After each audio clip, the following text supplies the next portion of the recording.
بسم اللہ الرحمن الرحیم، حقیقی ٹاک شوز میں خوش آمدید ناظرین۔ کل ہم نے آپ کو ارشاد بھٹی اور شاہد حقان عباسی کا پرومو دکھایا تھا، جس میں ارشاد بھٹی نے شاہد حقان عباسی کے ساتھ بہت ہی طویل انٹرویو کیا ہے، اور اس میں انہوں نے کئی سوالات کے کٹھن جوابات دیے، اور ان کا جو تفصیلی انٹرویو تھا اس میں انہوں نے پرانے سیاستدانوں نواز شریف، شہباز شریف اور مریم نواز کی کنڈلی جو کہ پاکستان کی تباہی کی طرف لے کے جا رہی ہے، بڑے اچھے طریقے سے انہوں نے ان سوالات کے جوابات دیے۔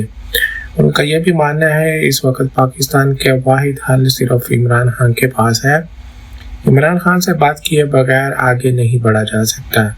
تو آپ سے گزارش ہے ہمارے چینل کو ضرور سبسکرائب کیجئے اور کمنٹ باکس میں اپنی رائے کا اظہار کیجئے۔ آئیے چلتے ہیں ارشاد بھٹی کے اس تفصیلی انٹرویو کی طرف۔ ماشاءاللہ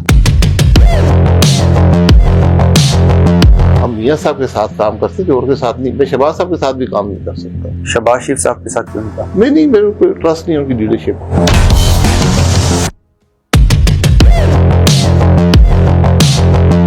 سنا ہے آپ جن باجوہ کو جو مزید ایکسٹینشن دینے کے حق میں تھے اور اس کے لیے اب لندن آئے گئے بھی؟ جی میں نے بھی سنا ہے۔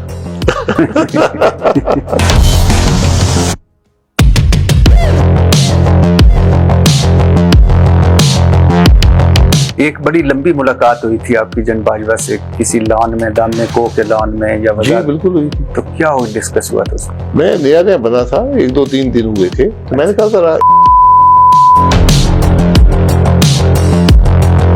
یہ ملک نہیں چلے گا، یہ حکومت نہیں چلے گی۔ شہباز شریف صاحب کے ہوتے ہوئے بھی نہیں چلے؟ خاص طور پر ان کے ہوتے ہوئے نہیں چلے گی۔ حکومت تو کہہ رہی ہے کہ خوشحالی ہے، ترقی ہے، ہم اس راہ پہ چل پڑے ہیں، پاکستان اڑان بھر چکا ہے، بے فکر ہو جائیں۔ یہ وزراء اور وزیر اعظم ذرا باہر نکلے نا عوام میں، ان کو اڑان بتائیں گے کون سی اڑان ہو رہی ہے۔ مجھے الیکشن سے قبل معلوم تھا کہ الیکشن چوری ہوگا، 50% سینیٹر پیسے دے کر بنے۔ نہیں درست نہیں، 50% نہیں ہے، زیادہ ہے، 70%۔ کتنے پیسے ایک سینیٹر دے کر بنتا یا بنا؟ مجھے بتایا اس نے، ایک نے 70 کروڑ بتایا، ایک نے 1 ارب بتایا۔ آپ کے دور میں ہوتا ہے فیض آباد دھرنا، احسن اقبال صاحب نے تو یہ بھی کہا کہ جی شاہد حقان عباسی صاحب کو تو پتہ ہی کوئی نہیں تھا، ان کو تب پتہ چلا تھا جب دستخط ہو گئے۔ یہ صحیح بات ہے۔ شاہد حقان عباسی جو وزیر اعظم رہے، وہ ٹی وی پر بیٹھ کے کہتے ہیں کہ چیف جسٹس کی حیثیت ایک چپڑاسی جیسی ہے۔ چپراسی کے اختیارات شاید زیادہ ہوں۔ سر آپ اس کو کسی بہتر طریقے سے بھی تو کہہ میں معذرت چاہتا ہوں۔ 446 صفوں کا توشہ خانہ کا 20 سالہ ریکارڈ، شاہد حقان عباسی 10 ساڑھے 10 مہینے اس میں 23 کروڑ کے تحفے اور 13 گھڑیاں گھر لے گئے، صرف 20% ادا کر کے، اور آپ نے 18 کروڑ 70 لاکھ کا فائدہ اٹھایا۔ جی کیوں؟ تحفہ ملا وزیر اعظم شاہد حقان عباسی؟ نہیں، شاہد حقان عباسی۔ آپ جائیں سر سعودی عرب لے جی تو نہیں ملے گا۔ حبلو گھڑی 1 کروڑ 50 لاکھ کی، کف لنکس 12 لاکھ کے، قلم 15 لاکھ کے، انگوٹھی 30 لاکھ کا، تسبیح 18 لاکھ، رولیکس گھڑی 2 کروڑ 50 لاکھ کی 45 لاکھ 90 ہزار میں، اہلیہ نے آپ کی جیولری سیٹ لیا 9 کروڑ 90 لاکھ کا، ادائیگی 1 کروڑ 99 لاکھ۔ نہیں میری بات سن لیں۔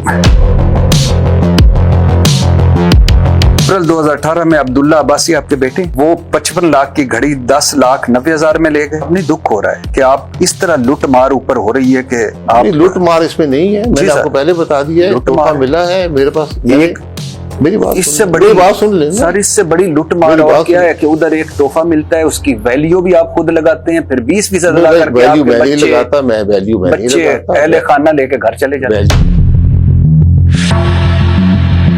آپ جو چیزیں مفت گھر لے گئے، فوٹو البم، پرفیوم، گلاس، کتاب، سراہی بیما 2 پیس، آپ کی اہلیہ ایک بک سیٹ، ایک سٹول، ایک کاوا سیٹ، ایک سرائی، ایک پرفیوم، یہ مفت لے گئی۔ نریندر مودی جب وزیر اعلیٰ گجرات تھے، انہیں جو تحفے ملتے تھے وہ توشہ خانہ میں جمع کروا دیتے تھے، بعد میں ان کی نیلامی کی انہوں نے، اور ان تحفوں مجھ سے 1 ارب روپے حاصل ہوئے جو انہوں نے لڑکیوں کی تعلیم کے لیے عطیہ کر دیا۔ یہ ہوتا ہے وزیر اعظم۔ وزیر اعظم شاہد خاقان عباسی نے 19 غیر ملکی دورے کی، 214 لوگوں کو ساتھ ان دوروں پر لے گئے، 55 کروڑ 95 لاکھ 90 ہزار ان دوروں پر لگا۔ ان 19 دوروں سے کیا ملکوں کو خربوں کا فائدہ ہوا؟ کاش سر آپ 214 لوگوں میں سے 14 یا 20 یا 50 ہوتے، کاش آپ یہ کہتے کہ یار ٹپے نہ دو، تحفے نہ دو، 214 لوگ گئے ہیں، ٹی اے ڈی اے نہ لو، تحفے نہ لو۔ ٹی اے ڈی اے میں معذرت سے کہتا ہوں سر مجھے آپ سے مل کر بہت خوشی ہوئی، بہت تھینک یو سر۔ جی السلام علیکم ورحمۃ اللہ وبرکاتہ۔ آج میرے ساتھ ہیں پاکستان کے سابق وزیر اعظم اور عوام پاکستان، انہوں نے کہا پارٹی نہ آگے کہیے گا، عوام پاکستان کے کنوینر شاہد خاقان عباسی صاحب۔ سر سب سے پہلے تو مبارک ہو پارٹی کی، شکریہ جی۔ اور اس کے بعد شکریہ آپ کے انٹرویو کا، اور سوال پوری آپ کے وہ سیاست پہ ہیں، یعنی پوری جو سوال مرضی کریں سر۔ وہ کون سا مرحلہ تھا، کون سا مقام تھا، کون سا دن تھا، کون سی بات تھی کہ جس کے بعد آپ نے کہا کہ اب مسلم لیگ نون میں نہیں رہنا؟ نہیں، وہ ایک دن کی بات نہیں تھی، اور بنیادی بات تھی ہم دائی تھے ووٹ کو عزت دو کے، یہ ہمارا نیریٹو تھا، یہی ہماری سوچ تھی، مطلب کہ آئین کی بالادستی، قانون کی حکمرانی، یہ بنیادی بات تھی۔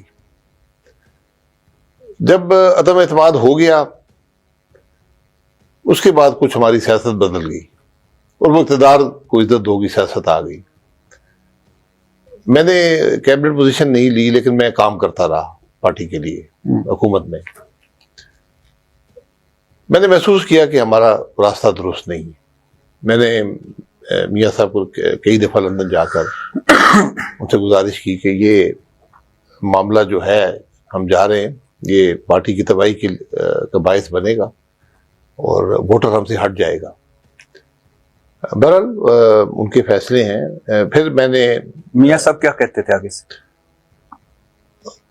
وہ گفتگو جو ہے وہ بہرحال پرائیویٹ رہنی چاہیے۔ ان کی سوچ تھی کہ ہمیں حکومت میں ہونا چاہیے، کام کرنا چاہیے۔ اور یہ جو تاثر ہے کہ نواز شریف صاحب حکومت میں نہیں آنا چاہتے تھے، یہ شروع میں عدم اعتماد کے بعد، جی جی، اس میں میری بھی رائے تھی کہ، اور میں نے وہ پارٹی میٹنگ میں کہا بھی کہ ہمیں حکومت بنانی نہیں چاہیے، آپ سیدھے الیکشن میں چلے جائیں۔ میاں صاحب کی سوچ انہوں نے ظاہر نہیں کی، ہو سکتا ہے یہی سوچ ہو، لیکن بہرحال ایک سال کے بعد تقریباً مارچ 23 میں نے پھر میاں صاحب کو بتا دیا کہ میں پارٹی سے الیکشن نہیں لڑ سکوں گا۔ اور جو آدمی 10 الیکشن پارٹی سے لڑ چکا ہو، جب وہ یہ بات کہہ دے تو پھر بات بڑی واضح ہو جاتی ہے۔ میری کوئی ناراضگی نہیں ہے، کوئی خفگی نہیں ہے، کوئی میری ڈیمانڈ نہ زندگی میں پارٹی میں، نہ کچھ عہدے کی ڈیمانڈ جماعت کے یا حکومت کے عہدے کی میں نے کبھی خواہش کا اظہار نہیں کیا۔ لیکن سیاست کا کچھ اصول ہوتے ہیں، کچھ مقصد ہوتا ہے، تو مقصد شاید ہم اس سے بھٹک گئے تھے۔ آپ کو اس وقت لگا کہ پارٹی ووٹ کو عزت دو نہیں دے رہی، اقتدار کو عزت دو دے رہی ہے، لیکن اس سے پہلے بھی تو شہباز شریف صاحب اور ملک احمد خان صاحب اور بہت سارے لوگ، خواجہ آصف صاحب، رانا تنویر صاحب، راتوں کو چھپ چھپ کے جب ملاقاتیں کیا کرتے تھے، مفاہمت کی سیاست ہوتی تھی، اس وقت آپ کو نہیں لگا کہ ووٹ کو عزت دو ختم ہو چکا ہے؟ دیکھیں، میں اس معاملے سے دور رہتا ہوں، میں اپنا کام کرتا ہوں۔ ہم نے ووٹ کی عزت دی، ہم نے اپوزیشن بھی کھل کر کی۔ کب دی ووٹ کو عزت؟ ہمیشہ سے، جب سے میں سیاست میں آیا ہوں ہم ووٹ کے ساتھ۔ نہیں، میں آپ کی بات نہیں کر رہا، پاکستان مسلم لیگ کی بات کر رہا ہوں۔ دیکھیں، میں بات صرف کر سکتا ہوں جو بات میرے علم میں ہو۔ نواز شریف صاحب جو باتیں کی نہیں کی، حکومت جیسے چلی، آپ کے علم میں نہیں تھا شہباز شریف ملاقاتیں کر رہے ہیں رات نہیں، کو؟ میرے علم میں نہیں تھا۔ اور آپ کے علم میں نہیں تھا کہ ملک احمد صاحب یا اور مسلم لیگی جنرل قمر جاوید باجوہ صاحب سے مل رہے ہیں؟ میں ان چیزوں میں پڑھتا ہی نہیں تھا، زندگی بھر میں ان میں نہیں پڑھا کہ کیا مل رہا ہے نہیں مل رہا ہے۔ ہمارا ایک واضح مقصد تھا اور وہ اپوزیشن کی سیاست تھی، میں تو وہی کرتا رہا۔ اچھا، آپ نے مسلم لیگ تب کیوں نہیں چھوڑی؟ ابھی میں آپ کی پارٹی دیکھ رہا تو اس میں دیانتداری، ایمانداری، شفافیت بڑی اس کا ایک منشور ہے۔ آپ نے نواز شریف صاحب کو تب کیوں نہیں چھوڑا یا مسلم لیگ تب کیوں نہیں چھوڑی جب حدیبیہ پیپر جیسا اوپن اینڈ شٹ کیس آیا؟ کیس دیکھیں، کیس بہت سے بنتے ہیں. حدیبیہ کا کیس آیا تو آپ کو کنوکٹ کر لیتے. میں میاں صاحب کے ساتھ 35 سال رہا ہوں، مجھے انہوں نے کبھی کرپشن کے لیے نہیں کہا.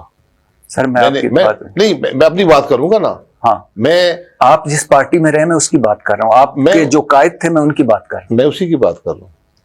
میں اپنے قائد کی بات کر رہا ہوں جو نواز شریف صاحب میرے قائد تھے، صاف شفاف ہے، میرے قائد تھے. آپ ان کو پکڑ لیں نا.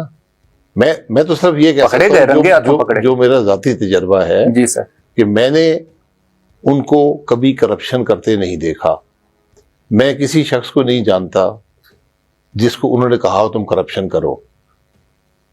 مجھے انہوں نے کبھی نہیں کہا کہ حدیبیہ پیپر مل میں اسحاق ڈار صاحب کا اعترافی بیان ہے کہ مجھے نواز شریف صاحب نے کہا کہ بعد میں مکر گئے لیکن انہوں نے کہا کہ مجھے نواز شریف صاحب نے کہا کہ قاضی فیملی کی پاسپورٹوں پہ منی لانڈرنگ کرو، اکاؤنٹس کھلواؤ. اضافی بیان ہے تو وہ جانے اور میاں صاحب جانے، یا جو کیس چلا رہے ہیں 35 سال آپ نواز شریف صاحب کے ساتھ رہے. جی میں نے کہا نا، مجھے انہوں نے کرپشن کے لیے نہیں کہا. سر یہی تو دکھ ہے اس ملک میں. دکھ کی کیا بات ہے؟ یہ اس ملک میں یہ دکھ ہے کہ کوئی پوچھتا نہیں اپنے قائد سے. پوچھنا چاہیے نا، پوچھتے ہیں. آپ نے پوچھا حدیبیہ سے کوئی مجھے علم ہوتا تو میں پوچھتا. آپ کے علم میں میرے خلاف اس سے بھی بڑے کیس بنے. حدیبیہ تو کچھ بھی نہیں ہے. نہیں، میں میرے خلاف تو 50 ارب روپے کا کیس سر میں اس پہ وہ تو آپ کی بات تو بات ہے، لیکن آپ کے علم میں نہیں تھا کہ حدیبیہ کوئی ہے. حدیبیہ کئی چارجز لگتے ہیں. ہم پہ ہائی جیکنگ کا چارج لگا تھا. حدیبیہ کی کیا حیثیت ہائی جیکنگ کے سامنے؟ سر میں وہ اور جب ملک میں قانون نہیں ہوتا اور جب آدمی کو گرفتار کیا جاتا ہے، اعترافی بیان وہ دے میں اس کے خلاف وہ ہولڈ نہیں کرتا. اس لیے کہ جیل میں جو کچھ ہو رہا ہوتا ہے، جس دباؤ میں آپ ہوتے ہیں، وہاں پر آپ سے کچھ بھی کہلوایا. سر حدیبیہ جیسا اوپن اینڈ شٹ کیس کبھی نہیں آیا. مشرف صاحب حکومت میں تھے، پکڑ لیتے. میں تو نہیں کر رہا نا. اور مزے کی بات ہے، رحمان ملک کی تحقیقات بھی وہی تھیں جو رحمان ملک جنرل امجد کی تھی، جنرل خالد مقبول کی تھی. یعنی مشرف کے نائب کی بھی وہی تھی تحقیقات، سیم ٹو سیم. کیا اوصاف شریف کی اتنی خواتین اور اتنی مردوں نے منی لانڈرنگ کی؟ سر آپ پکڑ لینا، میں کیا کر سکتا ہوں؟ جو پروسیکیوٹ کر رہے ہیں اگر وہ ایویڈنس نہیں دے سکتے، نہیں پکڑ سکتے، تو میرے پاس تو کوئی ایویڈنس نہیں ہے نا. میں تو اپنے ذاتی تجربے کی بات کر رہا ہوں. میں آپ کے ضمیر اور شاہد خاقان عباسی صاحب سے کہ جنہوں نے کہا کہ ہم نے، حالانکہ اس وقت بھی آپ ووٹ کو عزت نہیں دے رہے تھے، لیکن میں آپ کی بات کا احترام کرتا ہوں. جتنی ہم نے ووٹ کو عزت اس وقت دی، زندگی میں نہیں دی. ہم جیلوں میں تھے. ہم ہائی جیکنگ کا ٹرائل کیپٹل پنشمنٹ ہے، اس کو فیس کر رہے تھے. سر میں آپ کی رائے کا احترام کرتا ہوں. آپ نے مسلم لیگ اب حدیبیہ کا تو چلو آپ کو پتہ ہی نہیں، آپ نے نہیں پوچھا ہوگا. آپ کہہ رہے ہیں کہ پکڑ لیتے، انہیں پکڑے بھی گئے تھے. خیر، آپ نے مسلم لیگ تب کیوں نہیں چھوڑی جب شریف خاندان ڈیل کر کے جدہ چلا گیا؟ تو جس کیفیت میں ہم تھے اس میں ڈیل کس بات کی ہوئی ہے؟ کیس ختم ہو چکا تھا، ٹرائل ہو چکی تھی. اس میں میاں صاحب نے کیس لڑا، جیلوں میں رہے. ان کے بعد انہوں نے اگر فیصلہ کیا، یہ ان کا فیصلہ ہے. ہم اس فیصلہ کے حصہ نہیں تھے. نوابزادہ نصر اللہ خان کہتے ہیں جب ان کو پتہ چلا کہ وہ رات کو نکل گئے ہیں، انہوں نے نواز شریف صاحب، بیگم کلثوم نواز صاحبہ کہ اللہ ان کو جنت نصیب کرے، ان کے کہنے پہ ایم آر ڈی کی آر ڈی بنائی، بے نظیر بھٹو کو راضی کیا. سویرے نوابزادہ نصر اللہ خان صاحب بھوکا پی رہے تھے، ان کو پتہ چلا کہ نواز شریف صاحب چلے گئے. انہوں نے کہا ہو ہی نہیں سکتا. انہوں نے کہا ٹی وی لگاؤ. دیکھا جا چکے تھے. انہوں نے کہا کہ زندگی میں ہمیشہ سیاستدانوں سے ڈیل کیا، زندگی میں پہلی دفعہ تاجر کے ساتھ ڈیل کیا اور دھوکہ کھا گیا. اعتزاز احسن کہتے ہیں کلثوم نواز صاحبہ نے کہا کہ کھڑے رہو، لڑنا ہے، اور وہ اگلے دن چلے گئے. چودھری برادران کہتے ہیں کہ ہمارے گھر میں کلثوم نواز صاحبہ ٹھہری تھی، ہمارے گھر سے نکلی، ہمیں پارٹی سے نکالا اور ہمیں پتہ ہی نہیں اور چلی گئی. تو ٹھیک بات ہے، یہ ہوا نا. آپ کو کوئی اعتراض؟ پاکستان کے عوام نے کیا فیصلہ کیا؟ یہ سیاستدان کا فیصلہ عوام کرتے ہیں. اور پھر وہ حریری خاندان نے جو ڈیل لے کے 2008 میں الیکشن میں کیا ہوا، 13 میں کیا ہوا، 18 میں کیا ہوا، اور پھر 24 میں جب آپ ووٹ کو عزت دو سے ہٹے تو پھر کیا ہوا. سیاستدان کے فیصلے پولنگ اسٹیشن پر دیکھیں. سر میں عوام نے غلط کیا نہیں کیا، یہ فیصلہ عوام کا. میں عوام کے سامنے نہیں اس وقت بیٹھا ہوا، میں اس وقت بیٹھا ہوں ملک کے سابق وزیر اعظم کے ساتھ، جو نواز شریف صاحب کے ایک اہم رکن تھے پارٹی کے، جنہوں نے ہمیشہ جن کا دعویٰ ہے کہ میں نے صاف شفاف سیاست کی. 35 سال کا میں ان کا حساب مانگ رہا ہوں کہ آپ مانگے نا. اس وقت بھی آپ نے نہیں چھوڑا جب حدیبیہ آیا, اس وقت بھی نہیں چھوڑا جب آپ ڈیل کر کے نکل گئے, اور غوث علی شاہ نے کہا میں ساتھ والے سیل میں ہوں, مجھے بھی لے جاتے. حدیبیہ ایک عامر لے کر آیا تھا جو لوگوں کو دبا کر کیس بنایا, اس سے پہلے پیپلز پارٹی لے کے آئی تو پکڑتے نا. میں اب قانون سے بالا تو نہیں ہوں نا, میں تو وہ حقائق دیکھتا ہوں جو قانون دکھاتا ہے. سر میں آپ سے پوچھ رہا ہوں, آپ کو کوئی اعتراض نہیں آپ کے لیڈر پہ کرپشن کا الزام لگے؟ میں نے جب خود کرپشن نہیں دیکھی, میں ان کا وزیر رہا, میں پی اے کا چیئرمین رہا, میں کسی شخص کو نہیں جانتا جس نے ان کو کہا ہو کہ میں نے پیسے دیے ہیں, تو میں کس طرح کسی پہ کہہ سکتا ہوں یہ کرپٹ آدمی ہے؟ پاکستان میں سب سے کسی پہ الزام لگانا کہ یہ کرپٹ آدمی ہے, یہ سب سے آسان ہوتا ہے. آپ نے تب مسلم لیگ کیوں نہیں چھوڑی جب پیناما لیکس آئیں اور اس میں ہاؤس آف شریف کے لوگوں کے نام؟ پیناما لیگ جو تھا بالکل ایک جھوٹا کیس تھا جس کا کوئی تعلق حقیقت سے نہیں تھا. پیناما لیکس جھوٹا جی تھا؟ بالکل, یہ وقت نے ثابت کیا ہے. وقت نے نہیں ثابت کیا, ڈیل نے ثابت کیا. وقت نے ثابت کیا. یہ آپ کے سامنے ہے نا, آج پکڑ لیں نا, آج بھی ملک میں اقتدار میں کون ہے, آج پکڑ لیں. ہاؤس آف اور شریف. دوسری بات یہ ہے کہ پناما لیکس میں میاں نواز شریف کا نام نہیں تھا. میں نے ان کو اس وقت بھی کہا تھا کہ جی آئی ٹی کے سامنے مت پیش ہوں, یہ غیر قانونی ہے. ان کی فیصلہ کیا پیش ہونے کا. یعنی house of Sharif Panama leaks میں ان کے بچے نہیں تھے؟ سر بچے تھے تو ان سے پوچھ لینا. جو بچے تھے بالغ نہیں تھے ان کے پاس آپ اپارٹمنٹس نکلے, کمپنیاں نکلے. اپارٹمنٹ کی حقیقت میں آپ کو بتا دیتا ہوں. جی, اپارٹمنٹس پاکستان کے لوگ کیسے لیتے تھے؟ ہنڈی حوالہ 80 کے اشرے میں, 90 کے اشرے میں کیسے لیتے تھے؟ ہنڈی حوالہ کے ذریعے. آپ یہاں سے پیسہ دیتے تھے. جی جی. میں میاں نواز شریف صاحب کا وکیل نہیں ہوں, جی جی, لیکن میں حقائق آپ کے سامنے رکھتا ہوں. جی جی. لوگ یہاں پیسے دیتے تھے, وہاں پیسے مل جاتے تھے اور اس سے وہ خریدے جاتے تھے. اچھا, لیکن میں یہ بھی آپ کو بتا دوں کہ جو ان پیسوں کی رقم تھی اس سے بہت زیادہ رقم میں نے, سرتاج جی صاحب فوت ہو گئے, میاں شریف فوت ہو گئے, میاں شریف نے سرتاج صاحب کو دی تھی, جو انہوں نے مجھے دی تھی, جو میں لے کر گیا تھا اور بوسنیا کے صدر کو دی. جی جی. جو اس رقم سے جس سے یہ خریدے گئے تھے کم از کم 4 گنا زیادہ تھی. باقی فیصلہ عوام کر لیں, عدالتیں کر لیں, ہم کسی پہ جھوٹی بات نہیں کر سکتے. میرا آج میاں نواز شریف سے کوئی تعلق نہیں ہے, نہ ان کی جماعت سے ہے, نہ ان سے کوئی ذاتی تعلق ہے. میں ان کی احترام کرتا ہوں, رشتہ رہا ہے, اگر وہ اس کو رشتے کو چاہتے ہیں تو وہ رشتہ برقرار رہ سکتا ہے, لیکن میں کسی پہ جھوٹا الزام نہیں لگا سکتا. سر, even field apartments, Hasan Nawaz کہتا ہے کہ میں کرایہ دار ہوں, مجھے یہ بھی نہیں پتا کرایہ کون دے رہا, بی بی سی کے ساتھ انٹرویو میں. حسین نواز کہتا ہے کہ جو میری جدہ والی فیکٹری ہے وہ بیچ کے میں نے لی ہے. نواز شریف صاحب کہتے ہیں قومی اسمبلی میں جناب اسپیکر یہ ہیں وہ ذرائع, اور پھر بعد میں کہتے ہیں یہ میرا سیاسی بیان تھا. مریم نواز کہتی ہیں کہ میری تو کوئی بیرون ملک یا اندرون ملک کوئی جائیداد نہیں. مسلم لیگ کہتی ہے 90s میں خریدے, آدھے مسلم لیگی کہتے ہیں 2000 میں خریدے. تو آپ ان ساروں سے لا علم تھے؟ نہیں, میں لا علم نہیں تھا, یہ حقائق ہیں. یہ سارے ہی حقائق. 91-92 میں خریدا گیا تھا. باقی اگر آپ نے پکڑنا ہے تو قانون ہے, عدالت ہے. میں نہ عدالت ہوں نہ قانون ہوں. اس قانون اور اس عدالتوں پر آپ کو یقین ہے؟ جی, میں اس کے بتاتا ہوں نا.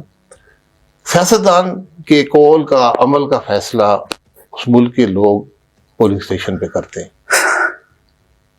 کس پولنگ اسٹیشن پہ کرتے ہیں؟ جس پولنگ اسٹیشن پہ پولنگ ہوتی ہے, جس میں 13 کا الیکشن, جس میں 8 کا الیکشن, جس میں 18 کا الیکشن, جس میں 24 کا الیکشن. اگر آپ نے وہ ختم کر دیں گے تو پھر آپ کو وہی سیاستدان ملیں جو آج ملک میں ہے. اگر آپ پولنگ اسٹیشن بھی عوام سے لے لیں گے, وہاں فیصلہ وہ نہیں کر پائیں گے, تو پھر ان باتوں کو چھوڑیں, ان کا فائدہ کوئی نہیں ہے. اچھا سر, آپ کی مرضی ہے. آپ نے مسلم لیگ تب کیوں نہیں چھوڑی جب نواز شریف صاحب میڈیکل گراؤنڈ پہ, مبینہ طور پر جعلی میڈیکل گراؤنڈ پہ لندن چلے گئے؟ ظلم سے بچنے کے لیے جو آپ کریں میں اس کے ساتھ ہوں. ماشاءاللہ. تو ظلم تھا, جھوٹے مقدمے تھے, ظلم تھا. ماشاءاللہ. ہاں. آپ نے مسلم لیگ تب کیوں نہ چھوڑی جب ایک ظلم سے بچنے کے بعد 4 سال بعد نواز شریف صاحب مبینہ طور پر ڈیل کر کے واپس آئے, اور مسلم لیگ ہی ہمیں بتاتے تھے عمر عطا بندیال جائیں گے, قاضی فائز عیسیٰ آئیں گے, نواز شریف واپس آئیں گے, اور یہ گارنٹیوں بھری واپسی ہے, رسک فری واپسی. میں اس سے پہلے کہہ چکا تھا ان کو کہ میں الیکشن نہیں لڑوں, اس سے بہت پہلے. کیا سیاستدان کو جھوٹ بولنا چاہیے؟ سیاستدان کسی کو جھوٹ بولنے کا حق نہیں ہے. سیاستدان کو جو قوم کو لیڈ کرتا سیاستدان کو چھوڑیں، کسی کو بھی حق نہیں ہے. سیاستدان تو ایک بڑی ذمہ داری لے کر آیا ہے نا. جی سر. جی تو میری بیرون ملک کیا اندرون ملک کوئی جائیداد نہیں؟ مریم نواز صاحبہ نے اگلے سال 2.25 ارب کی الیکشن گوشواروں میں بھر دی. تو اس کا پھر فیصلہ پاکستان کے عوام کر لیں یا پاکستان کی عدالتیں آپ کر اس کو لیں. اچھا سمجھتے ہیں برا؟ کس کو؟ اس بیان کو. اور اس جو آدمی جھوٹ بولتا ہے میں اس کو برا سمجھتا ہوں. سیاستدان لیڈر ہوتا ہے، اس کو جھوٹ نہیں بولنا چاہیے. اور یہ جناب اسپیکر یہ ہیں وہ ذرائع جن سے میں نے اپارٹمنٹس خریدے، بعد میں مکر گئے. نواز شریف صاحب قومی اسمبلی میں جھوٹ بولا ہے، جھوٹ بولا یا نہیں اس کا فیصلہ عدالتیں کر لیں یا عوام کر لیں. میں اور آپ تو نہیں کرنے کی پوزیشن میں نہیں ہے نا. قطری خط، کیلبری فاؤنٹ، جھوٹی ٹرسٹ ڈیڈ، بالکل ٹھیک ہے، عدالتیں فیصلہ کریں گی. میں آپ نہیں کر سکتے نا. ہم سارا دن کوریتے رہے، ان باتوں کو ملے گا کچھ نہیں. اچھا سر، ایک تاثر ہے کہ سینئر رہنماؤں سے مشاورت کیے بنا جب مریم نواز کو پارٹی میں اعلیٰ عہدہ دیا گیا تو آپ ناراض ہو گئے یا ناراضگی آپ کی شروع ہوئی، کیا یہ ٹھیک ہے؟ میں نے کوئی ناراضگی مجھے نہیں تھی، نہ مجھے اس وقت تھی نہ آج ہے. میں اس سے بہت پہلے، میں نے زندگی میں میرے پاس کبھی پارٹی کا عہدہ نہیں رہا. مجھے 2019 میں میاں صاحب نے بلا کر کہا کہ پارٹی کو ہم نے متحرک رکھنا ہے، تو شہباز صاحب جو ہیں وہ تھوڑے ان ایکٹیو ہیں تو آپ باہر نکلیں. اور میں اور احسن اقبال صاحب نکلے، ہم نے پارٹی کو متحرک رکھا، ہمیں گرفتار کر لیا گیا. میں نے اس سے پہلے میاں صاحب کو، شہباز صاحب کو، مریم بی بی تینوں کو علیحدہ علیحدہ بول دیا تھا کہ مجھے ایک جنریشنل چینج نظر آ رہی ہے اس جماعت کے اندر. جب بھی وہ آئے گی تو میں پارٹی کا عہدہ نہیں رکھ سکوں گا. میں نے اس وقت بول دیا. کیوں جی؟ یہ میری فیصلہ ہے، کیونکہ ہم نے دیکھا تھا بینظیر بھٹو کا کیا ہوا تھا. ہم میاں نواز شریف کے ساتھی تھے. جب جنریشنل چینج آئے گا اور پارٹیوں میں آتا ہے، ہماری جماعتیں جو ایک آئیڈیل جسے ہم سمجھتے ہیں سیاسی جماعت جو دنیا میں ہوتی ہے وہ نہیں ہے. یہاں پر جنریشن فیملی میٹر کرتی ہے. تو میں نے اسی لیے ان کو پہلے ہی کہہ دیا تھا کہ اس میں کوئی تلخی یا ناراضگی کی بات نہیں ہے. میں نہیں پارٹی کے عہدے پر رہ سکوں گا. جس دن اناؤنس ہوا مریم بی بی کا عہدہ، میں نے اپنا استعفیٰ میاں شہباز صاحب کو بھیجا اور کاپی میاں نواز صاحب کو کر دی. اس کا میں نے کوئی تشہیر نہیں کی، کوئی میں نے اخبار کو نہیں دیا. تقریباً 4-5 مہینے کے بعد وہ اخباری خبر بنی تھی. سر آپ تو 2 بار کہہ چکے تھے، آپ کہہ رہے ہیں جنریشنل چینج. آپ تو 2 بار ایک مرتبہ پرائم منسٹر کے جب آپ تھے اس وقت بھی، اور ایک مرتبہ بعد بھی میں نے خود سنا کہ مجھے مریم نواز کے انڈر کام کرنے میں کوئی اعتراض نہیں. میں نے کبھی ایسی بات. جی آپ پرائم منسٹر تھے، آپ نے کی نہیں. میں معذرت سے آپ نے نہیں، میں نے کبھی ایسی آپ نہیں انڈر نہیں. اچھا ویسے دیکھیں، انڈر بات کرنے کا سوال پیدا نہیں ہوتا. میں آپ کو کہہ رہا ہوں ہم میاں صاحب کے ساتھ ہی تھے، ہم میاں صاحب کے ساتھ کام کرتے تھے اور کے ساتھ نہیں. میں شہباز صاحب کے ساتھ بھی کام نہیں کر سکتا. کیوں؟ تو مریم بی بی اس وقت میدان میں تھی ہی نہیں. شہباز شریف صاحب کے ساتھ کیوں نہیں کہا؟ میں نہیں، میرے کو ٹرسٹ نہیں ان کی لیڈرشپ پہ. کیوں؟ بس میرا یہ ذاتی فیصلہ ہے. میں جو میرا مشاہدہ ہے میں اس کی بات کر رہا ہوں. کیا مشاہدہ ہے آپ کا؟ مشاہدہ ہے کہ وہ میرے ٹرسٹ کے قابل نہیں ہے. شہباز شریف آپ کے ٹرسٹ کے قابل؟ میرے ٹرسٹ کے قابل نہیں. کیوں؟ میرا کچھ معیار ہے سیاست کا، کچھ یہ میرا فیصلہ ہے. نہیں، میں آپ کا احترام کر رہا ہوں، آپ صحیح بات کر رہے ہیں، آپ کا حق ہے. لیکن کیا آپ کا ایسا لیول ہے کہ جس پہ شہباز شریف میرا کچھ ہر چیز کا معیار ہے نا، غلط ہو صحیح ہو میرا فیصلہ نہیں؟ بس کیا ایسا معیار ہے جس میں نواز شریف پورا اترتے ہیں؟ شہباز شریف مجھ پہ چھوڑ دیں، یہ میرا ذاتی فیصلہ ہے. سر جب ہم دیکھتے ہیں کہ رضا ربانی صاحب، خورشید شاہ صاحب جیسے لوگ بلاول بھٹو کے پیچھے ہاتھ باندھ کے کھڑے ہوتے ہیں، جب ہم دیکھتے ہیں کہ پرویز رشید جیسے لوگ اور رانا ثناء اللہ جیسے لوگ اور بڑے بڑے مسلم لیگی مریم نواز کے پیچھے ہاتھ باندھ کے کھڑے ہوتے ہیں، تو یہ غلامی ہے یا جمہوریت کا حسن ہے؟ ان کا فیصلہ ہے. اس کو غلامی سمجھیں، جمہوریت کا حسن سمجھیں، یہ آپ کا فیصلہ ہے. آپ اس کو کیا سمجھتے ہیں؟ ان کا فیصلہ ہے. نہیں، ان کا میرا فیصلہ تو میں نے آپ کو بتا دیا. نہیں ویسے میں نے ان کو 2019 میں بتا دیا تھا کہ میں اس وقت پارٹی کا عہدہ نہیں رکھ سکوں گا. یہ میں نے فیصلہ کر لیا تھا، یہ میرا فیصلہ ہے. جو آج وزیر ہیں وہ ان کے فیصلے ہیں، جو پارٹی میں ہیں یہ ان کا فیصلہ ہے. ویسے یہ ہونا چاہیے کہ نہیں ہونا چاہیے؟ سر یہ ان کی مرضی ہے، ہر آدمی کا اپنا فیصلہ ہوتا ہے، اچھا ہو برا ہو جیسے بھی آپ اس کو سمجھیں.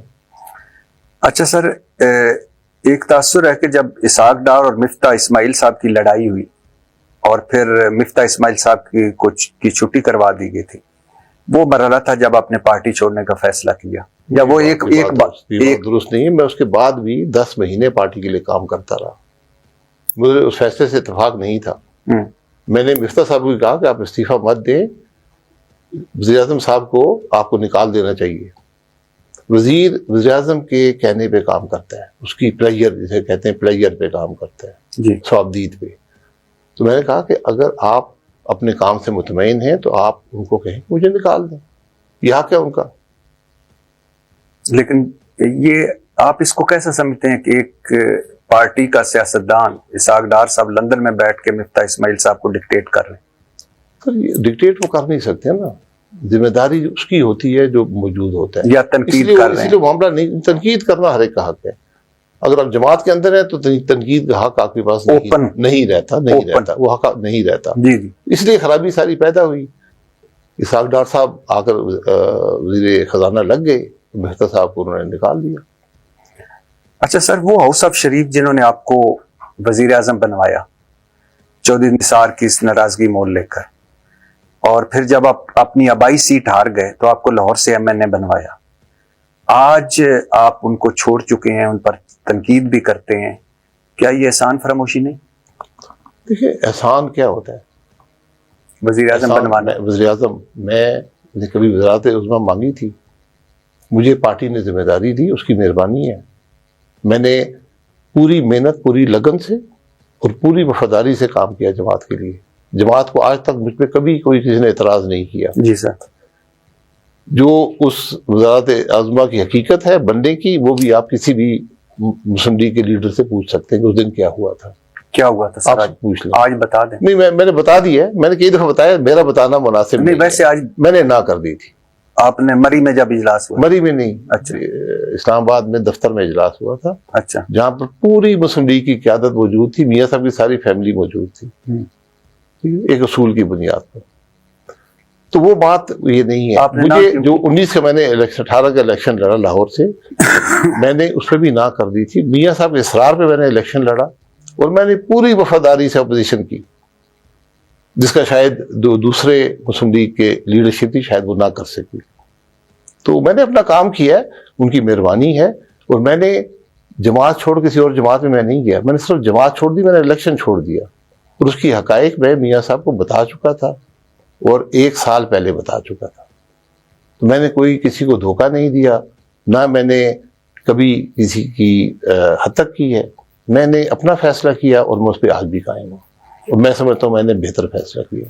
سر کیوں ایک کوئی بھی سیاستدان جب ہوتا ہے تو اس کا ظاہر ہے, جب MNA بنتا ہے تو اس کا خواب ہوتا ہے وزیر بنے, پھر اس کا ہوتا ہے اگر اللہ چانس دے اس ملک میں جہاں شاہی خاندان ہے وہاں اگر کوئی وزیر اعظم بن جائے, تو آپ کو جب وزارت عظمیٰ پیش ہو رہی تھی تو آپ نے کیوں انکار کیا تھا؟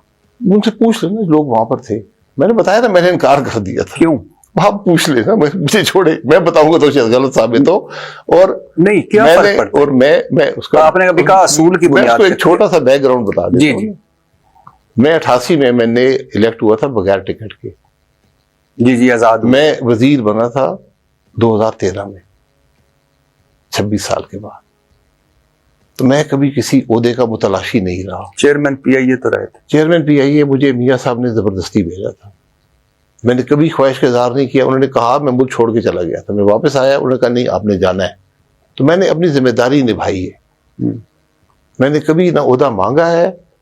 میاں صاحب میرے گواہ ہیں. میاں صاحب صرف یہ کہہ دیں کہ میں نے کبھی ان سے ٹائم مانگا ہو, عہدہ پلاٹ یہ سب چھوڑ دیں, صرف ٹائم مانگا, اتنی بات کر دیں. میں ہمیشہ کہتا ہوں میرے بارے میں جو بات کرے صرف میاں صاحب کو حق ہے, بات کر لیں میرے بارے میں کہ یہ ایسی بات تھی, غلط بات نہیں تھا, یہ پرانا تھا. سر آپ کی جنرل باجوہ صاحب سے بڑی کمال کی ورکنگ ریلیشن شپ تھی, اور جنرل باجوہ صاحب بہت اس کی تعریف کیا کرتے تھے, کہتے تھے کہ شاہد خاقان عباسی وہ وزیر اعظم ہے جو بات کو فوراً سمجھ جاتا ہے اور فوراً پھر اس پہ امپلیمنٹ بھی کر دیتا ہے. سنا ہے آپ جنرل باجوہ کو جو مزید ایکسٹینشن دینے کے حق میں تھے, اور اس کے لیے آپ لندن آئے گئے بھی؟ میں نے بھی سنا ہے لیکن ہے نہیں, معذرت سے نہیں ہے. سر آپ جنرل باجوہ سے سوال کر لے, میاں نواز شریف سے کر لے یہ سوال, وہ جو جواب دیں گے مجھے قبول ہے. وہ قبول ہے؟ جی. اچھا ٹھیک. اچھا آپ نے ایک مرتبہ کہا کہ میں نے جنرل باجوہ اور جنرل فیض حمید کو کبھی آئین اور قانون کی خلاف ورزی کرتے نہیں دیکھا، جبکہ آپ کی پارٹی بالکل دوسری سمت کھڑی تھی، وہ سارا کچھ ملبہ ڈال رہی تھی ان دونوں۔ ایک سوال ہے نا، میں نے کبھی جنرل فیض کو دیکھا ہی نہیں تھا، خلاف ورزی کا تو دور کی بات ہوتی۔ ہاں، لیکن آپ نے کہا کبھی انہوں نے میرے آئین اور قانون نہیں میں توڑے۔ جب دیکھا ہی نہیں شخص کو تو میں کیا کہوں کہ کسی نے آئین توڑا یا نہیں توڑا۔ نہیں، آپ نے یہ تو کہا تھا نا، یہ بیان آپ سوال یہ ہوا تھا کہ کیا انہوں نے آئین توڑا ہے؟ میں کہا جی میں نے تو نہیں توڑتے ہوئے دیکھا، میرے پاس کوئی ایسا ثبوت نہیں ہے۔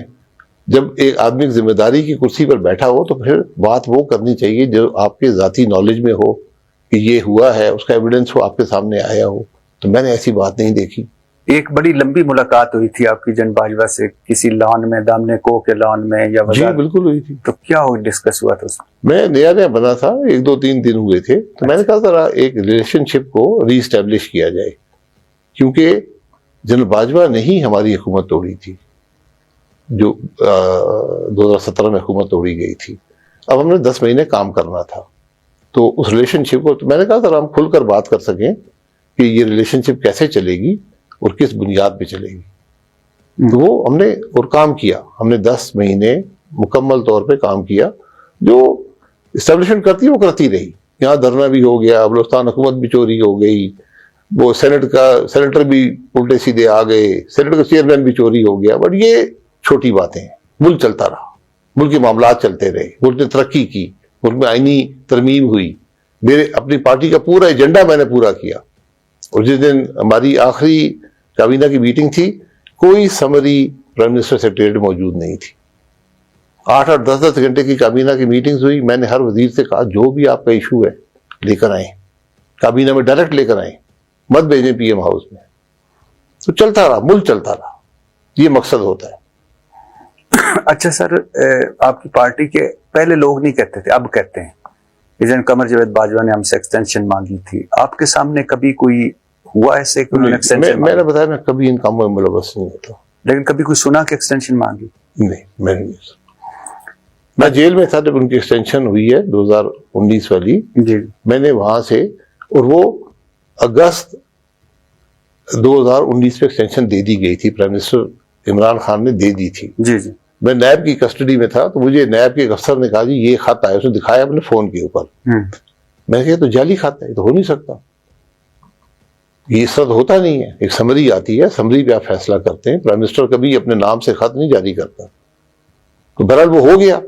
تو جب یہ ایکسٹینشن کی بات ہوئی تو میں جیل میں تھا، میں نے ایک رکا بھیجا میاں صاحب کو کہ فوج نے، پرائم منسٹر کا اختیار ہے، فوج نے ایکسٹینشن قبول کر لی ہے، فوج کو امبیرس مت کریں، یہ ایکسٹینشن آپ اس کو ایکسپٹ کر لیں، لیکن قانون میں ترمیم مت کریں، کیونکہ آپ ایک غیر معمولی عمل کو معمول کا حصہ نہیں بنا سکتے۔ پھر وہ ترمیم بھی کر دی گئی۔ میں اس وقت اسپتال میں تھا، ہرنیا کا آپریشن ہوا تھا۔ جی، وہ وہاں پر آئے، انٹیلیجنس کے لوگ تھے، انہوں نے کہا جی آپ کی گاڑی تیار ہے، وہ اسمبلی جانا ہے۔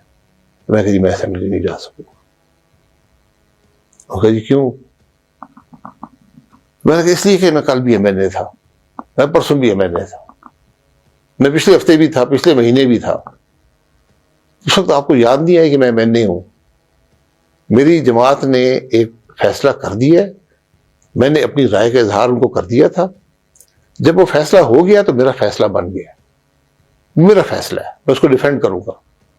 لیکن میں ووٹ دینے اس لیے نہیں جا رہا کہ آپ نے میرا حق مجھ سے لیا ہے، تو آپ جب آپ کی ضرورت ہے تو میں آپ کی، میرے بغیر بھی بل پاس ہو جائے گا، کوئی اس کی مخالفت نہیں ہے، لیکن میں ووٹ کرنے کے لیے نہیں جا سکتا۔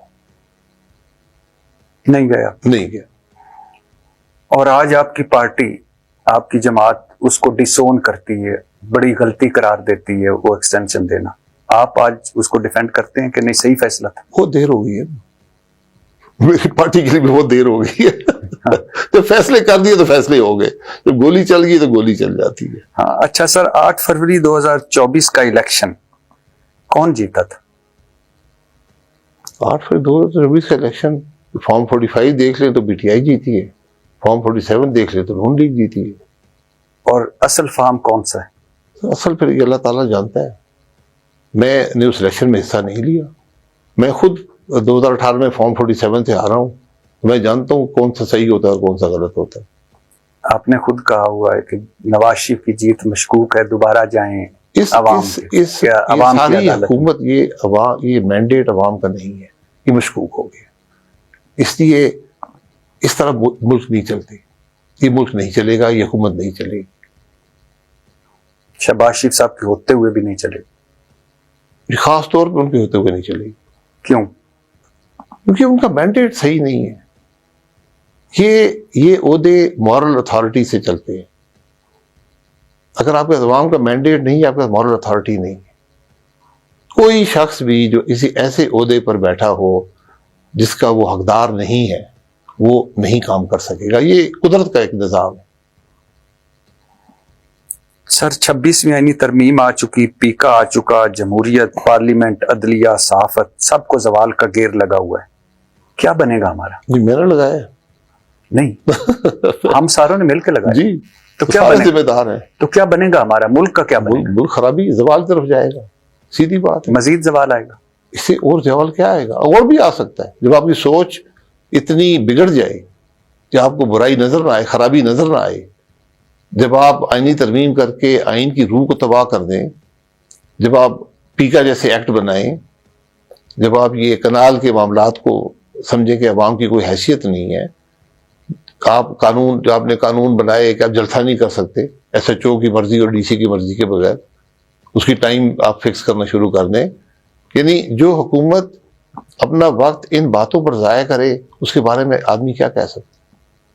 لیکن حکومت تو کہہ رہی ہے کہ خوشحالی ہے، ترقی ہے، ہم اس راہ پہ چل پڑے ہیں، پاکستان اڑان بھر چکا ہے، بے فکر ہو جائیں. یہ وزراء اور وزیر اعظم ذرا باہر نکلے نا عوام میں، ان کو اڑان بتائیں گے کون سی اڑان ہوتی ہے. یہ آج اس ملک کے حکمران عوام میں جانے کے قابل نہیں ہیں. ان کو عوام کے حقائق کا پتہ نہیں ہے، ان کو اپنی حکومت کا نہیں پتہ، ان کو ملکی معیشت کا نہیں پتہ. پاکستان آج منفی اس کی معیشت سکڑ رہی ہے. روزگار کے مواقع نہیں ہیں، کاروبار کے مواقع نہیں ہیں. اور جو حکمران یہ کہیں کہ ہم بڑے اچھے، معاملہ اچھا چل رہا ہے، میں اس کے بارے میں کیا کہہ سکتا ہوں؟ آپ عوام میں جا رہے ہیں، عوام کا کیا سینٹیمنٹ ہے؟ وہ میں کیمرے کے سامنے نہیں بتا سکتا. سر یہ جو سیاسی نفرت ہے، جو سیاسی تقسیم ہے، جو اب لگتا ہے کہ ذاتی نفرت اور ذاتی تقسیم میں بدل گئی ہے، اس سیاسی نفرت، اس سیاسی تقسیم اور اس سیاسی عدم استحکام کے ساتھ دنیا میں کوئی ملک ترقی کرتا ہے؟ نہیں کر سکتا. نفاق میں کب ترقی ہوتی ہے؟ جی یہ ہم نے بدلی ہے دشمنی میں. اس میں عمران خان صاحب نے بڑا کردار ادا کیا ہے. جی جی. جو 2018 کی اسمبلی تھی، یہ پاکستان کی بدترین اسمبلی تھی. آج کی اسمبلی اس سے بھی بدتر ہے. یہ بدقسمتی ہے ملک کی. ہم نے سیاست کو دشمنی میں بدل دیا ہے، نفرت میں بدل دیا ہے، گالی گلوچ میں بدل دیا ہے، ایک دوسرے کو جیل ڈالنے میں بدل دیا ہے، ایک دوسرے کے گھر توڑنے میں بدل دیا ہے. یہ ہماری آج کیفیت ہے 77 سال کے بعد. سر آج آپ کہتے ہیں کہ ملک برباد ہو گیا، ریاستی ریٹ ختم ہو گئی، اس ملک کا کچھ نہیں بننے والا. آپ یہ کیوں بھول جاتے ہیں کہ 35 سال آپ اس کھیل کا حصہ رہے؟ یہ کھیل نہیں ہے، میں ذمہ داری کے طور پہ سیاست کی ہے. جب آپ کے سامنے کھیل کھیلے جا رہے تھے، ہم نے ان کا مقابلہ کیا. میں کبھی کسی کھیل کا حصہ نہیں رہا. آپ کو ایک چیز کبھی نظر نہیں آتی، جو جماعت کے اندر جو اپوزیشن ہوتی ہے، سب سے مشکل کام سیاست میں اپنی جماعت کے اندر بات کرنا ہوتا ہے. یہ شاید جو آدمی سیاست نہیں کرتا اس کو پتہ نہیں ہوتا. جب 50 آدمی خوشامد کر رہے ہوں اور آپ حق کی بات کر سکیں، یا اپنی جو بھی سوچ آپ کی ہے اس کو اظہار کر سکیں، یہ بہت بڑی کامیابی ہوتی ہے. سر یہ جو مائنس پلس کا کھیل جاری ہے پچھلے خاص طور پر 30-40 سالوں میں، ویسے 77 سالوں سے ہی جاری ہے، تمام یعنی آپ کے 30-35 سالہ تجربے میں کیا یہ مائنس پلس ہم کر پاتے ہیں؟ اور اگر نہیں کر پاتے تو یہ کیوں ہے؟ دیکھیے مائنس پلس ہو نہیں سکتا. یہ کوشش ہم کرتے ہیں، یہ ہماری ہمیشہ خام خیالی رہتی ہے کہ اس سے ملک ٹھیک ہوگا. ہمیشہ ملک کا نقصان ہوتا ہے. مائنس پلس کا حق صرف عوام کے پاس ہے، اور کوئی شخص مائنس پلس نہیں کر سکتا. یہ قدرت کا نظام ہے. آپ ذوالفقار علی بھٹو کو دیکھ لیں, آج 50 سال ہونے لگے, پھانسی لگے, ووٹ آج بھی ذوالفقار علی بھٹو کو پڑتا ہے.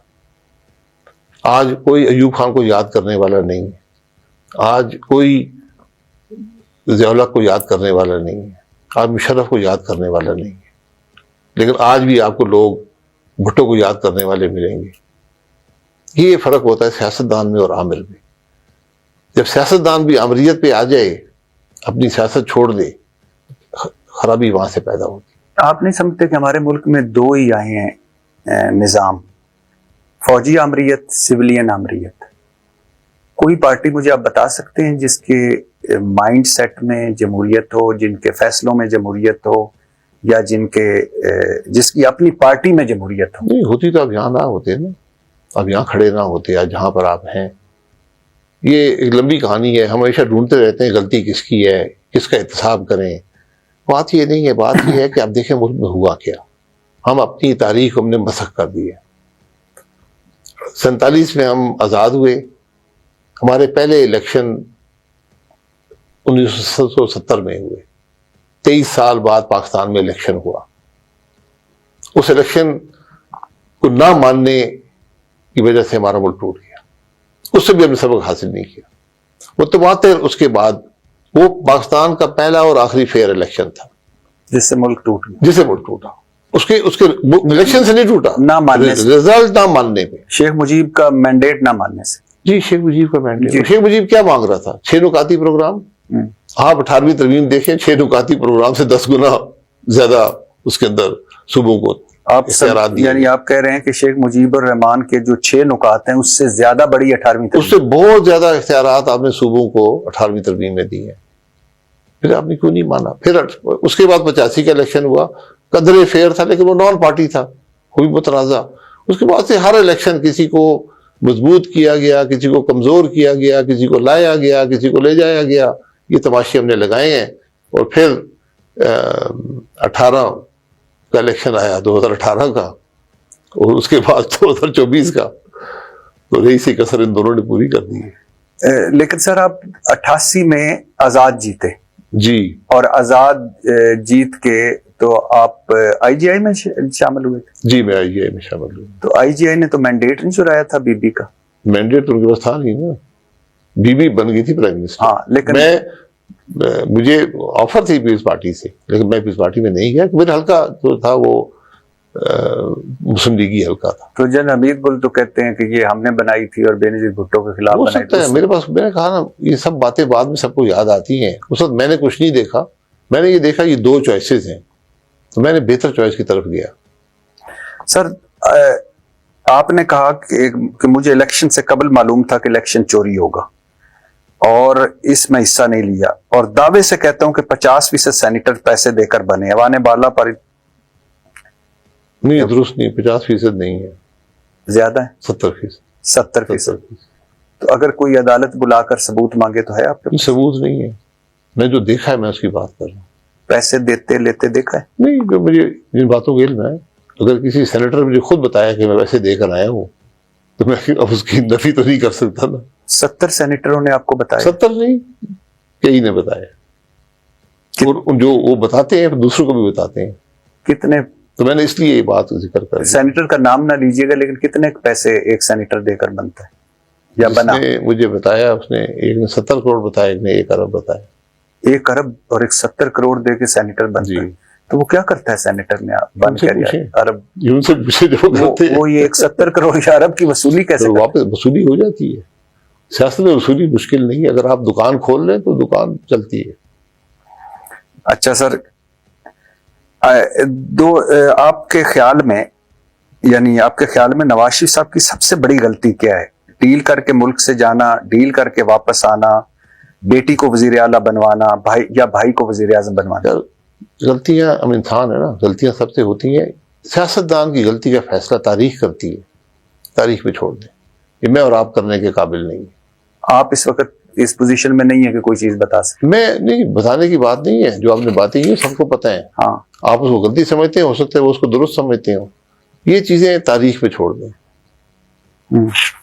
اچھا سر، ایک آپ کے دور میں ہوتا ہے فیض آباد دھرنا. جی فیض آباد دھرنا ہوتا ہے آپ کے دور میں، اور پیمرا کو بائی پاس کر کے ٹی وی چینلز بند کر دیے جاتے ہیں. چیئرمین پیمرا افسار عالم کہتے ہیں کہ مجھ پر دباؤ ڈالا جاتا ہے. مظاہرین کے ساتھ معاہدے کی دستاویز پر دستخط ہوتے ہیں اس وقت کے وزیر داخلہ احسن اقبال کے، اور اس میں میجر جنرل فیض حمید کے دستخط ہوتے. اچھا اس وقت بھی فیض حمید کو آپ نہیں ملے تھے؟ نہیں، میں نہیں کبھی ملا. جب وہ دستخط کر رہے تھے اس وقت بھی نہیں ملے تھے؟ دستخط میرے سامنے تو نہیں کیے تھے نا. نہیں، کوئی ٹی وی پہ تصویر بھی نہیں دیکھی؟ نہیں، میں ٹی وی دیکھتا ہی نہیں.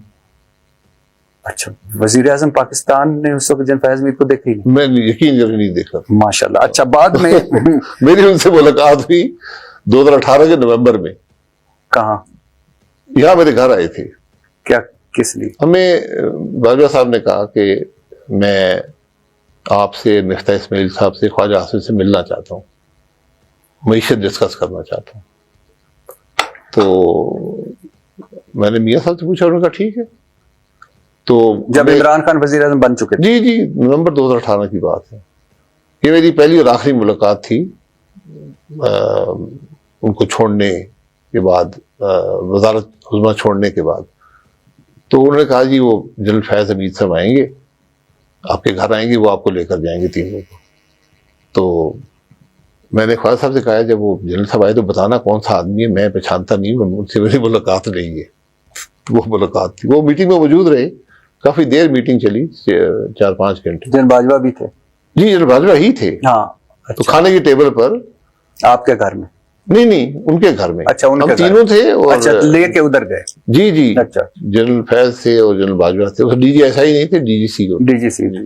اچھا سر، یہ جو میں دھرنے پہ آتا ہوں، جب دھرنا ہوا تو اس وقت تو دستخط ہو گئے، بعد میں آپ پوری پارٹی ان دستخطوں کے اگینسٹ ہو گئی اور کہا کہ احسن اقبال صاحب نے تو یہ بھی کہا کہ جی شاہد خاقان عباسی صاحب کو تو پتہ ہی کوئی نہیں تھا، ان کو تب پتہ چلا جب دستخط ہو گئے. یہ صحیح بات ہے. وزیر اعظم پاکستان کو پتہ ہی نہیں. وزیر اعظم پاکستان ہر کام نہیں کرتا. میں وزیر اعظم نہیں ہوں جو ملک میں آگ لگی. میں ذمہ داری لیتا ہوں. ہاں، ذمہ داری میری ہے. ہاں. دستخط ہوئے ہیں. میں نے، میرے وزیر وہاں پر تھے، میں نے ان سے کہا تھا کہ یہ دستخط جب کر رہے ہوں تو یہ آئی جی پولیس یا چیف کمشنر کریں گے.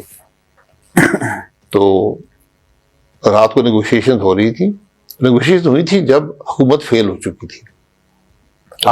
آپ نے خود یہ کہا تھا کہ فوج کو کہ آپ کردار ادا کریں؟ نہیں، ہم نے نہیں کہا تھا، فوج کو آنا پڑا تھا کیونکہ یہ مظاہرین کی ڈیمانڈ تھی. جی. ہم نے دھرنے کو اگنور کیا تھا. میں نے کہا بیٹھے رہنے دو، خود ہی تنگ آ جائیں گے. وہ تنگ آ گئے. پھر اسلام آباد ہائی کورٹ میں ایک پٹیشن ہوئی. اس پٹیشن پہ اگلے دن، یہ بدھ کو میں نے پہلی میٹنگ کی دھرنے پہ، اور میں نے کہا ان کو رہنے دیں، ہم دیکھیں گے جب وقت آئے گا کیسے ان کو دبانا ہے، ابھی ان کو تنگ ہونے دیں. تو جمعرات کو ایک پٹیشن آ گئی اسلام آباد ہائی کورٹ میں. اس پہ بلا لیا گیا جمعے کو وزیر، سیکرٹری، چیف کمشنر، آئی جی پولیس. اور وہاں پہ آرڈر جاری ہوا کہ آپ نے، عوام کو بڑی تکلیف ہے اور منڈے سے پہلے آپ نے اس دھرنے کو منتشر کرنا ہے اور ہم نے طاقت کا استعمال نہیں کرنا. یہ اسلام آباد ہائی کورٹ کے آرڈرز تھے. میں نے احسن اقبال صاحب کو کہا، میں نے کہا یار یہ، انہوں نے کہا جی یہ ہے، اور آئی جی پولیس اور چیف منسٹر کہہ رہے ہیں کہ ہم نے تو کارروائی کرنی ہے، ہم پہ تو کنٹیمپٹ لگ جائے گی. میں نے کہا ہم نے فیصلہ کیا تھا کہ ہم نے نہیں کارروائی کرنی. انہوں نے کہا جی وہ کہہ رہے ہیں ہم نے کرنی ہے کیونکہ ہم تو کنٹیمپٹ لگ جائے گی. تو انہوں نے کی. وہ انہوں نے چند آنسو گیس کی. میں نے خود اپنی آنکھوں سے دیکھا. میں ہیلی کاپٹر میں لاہور جا رہا تھا، یہ سب تماشا میں نے خود دیکھا ہے. میں نے پائلٹ کو کہا چکر لگاؤ دیکھیں کیا ہوتا ہے. تو چند آنسو گیس کے گولے، بہلا 500,000 کی نفری تھی پولیس کی، انہوں نے مارے پل پر. تو پل سے اس سے بہت زیادہ گولے واپس مارے گئے. تو پولیس منتشر ہو گئی، مظاہرین وہیں پہ رہ گئے. تو بس یہ ہمارے ملک کی حقیقت ہے. تو اس کے بعد پھر ایک ہی طریقہ تھا کہ بیٹھ کے ایک میٹنگ ہوئی. انہوں نے کہا ٹھیک ہے نیگوشیٹ کر لیں، ان سے جان چھڑائیں.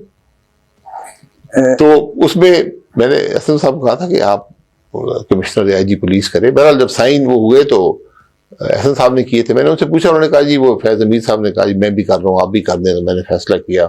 ٹھیک ہے، میرے وزیر نے فیصلہ کیا، میرا فیصلہ ہے، تاریخ اس کو جیسے بھی دیکھے.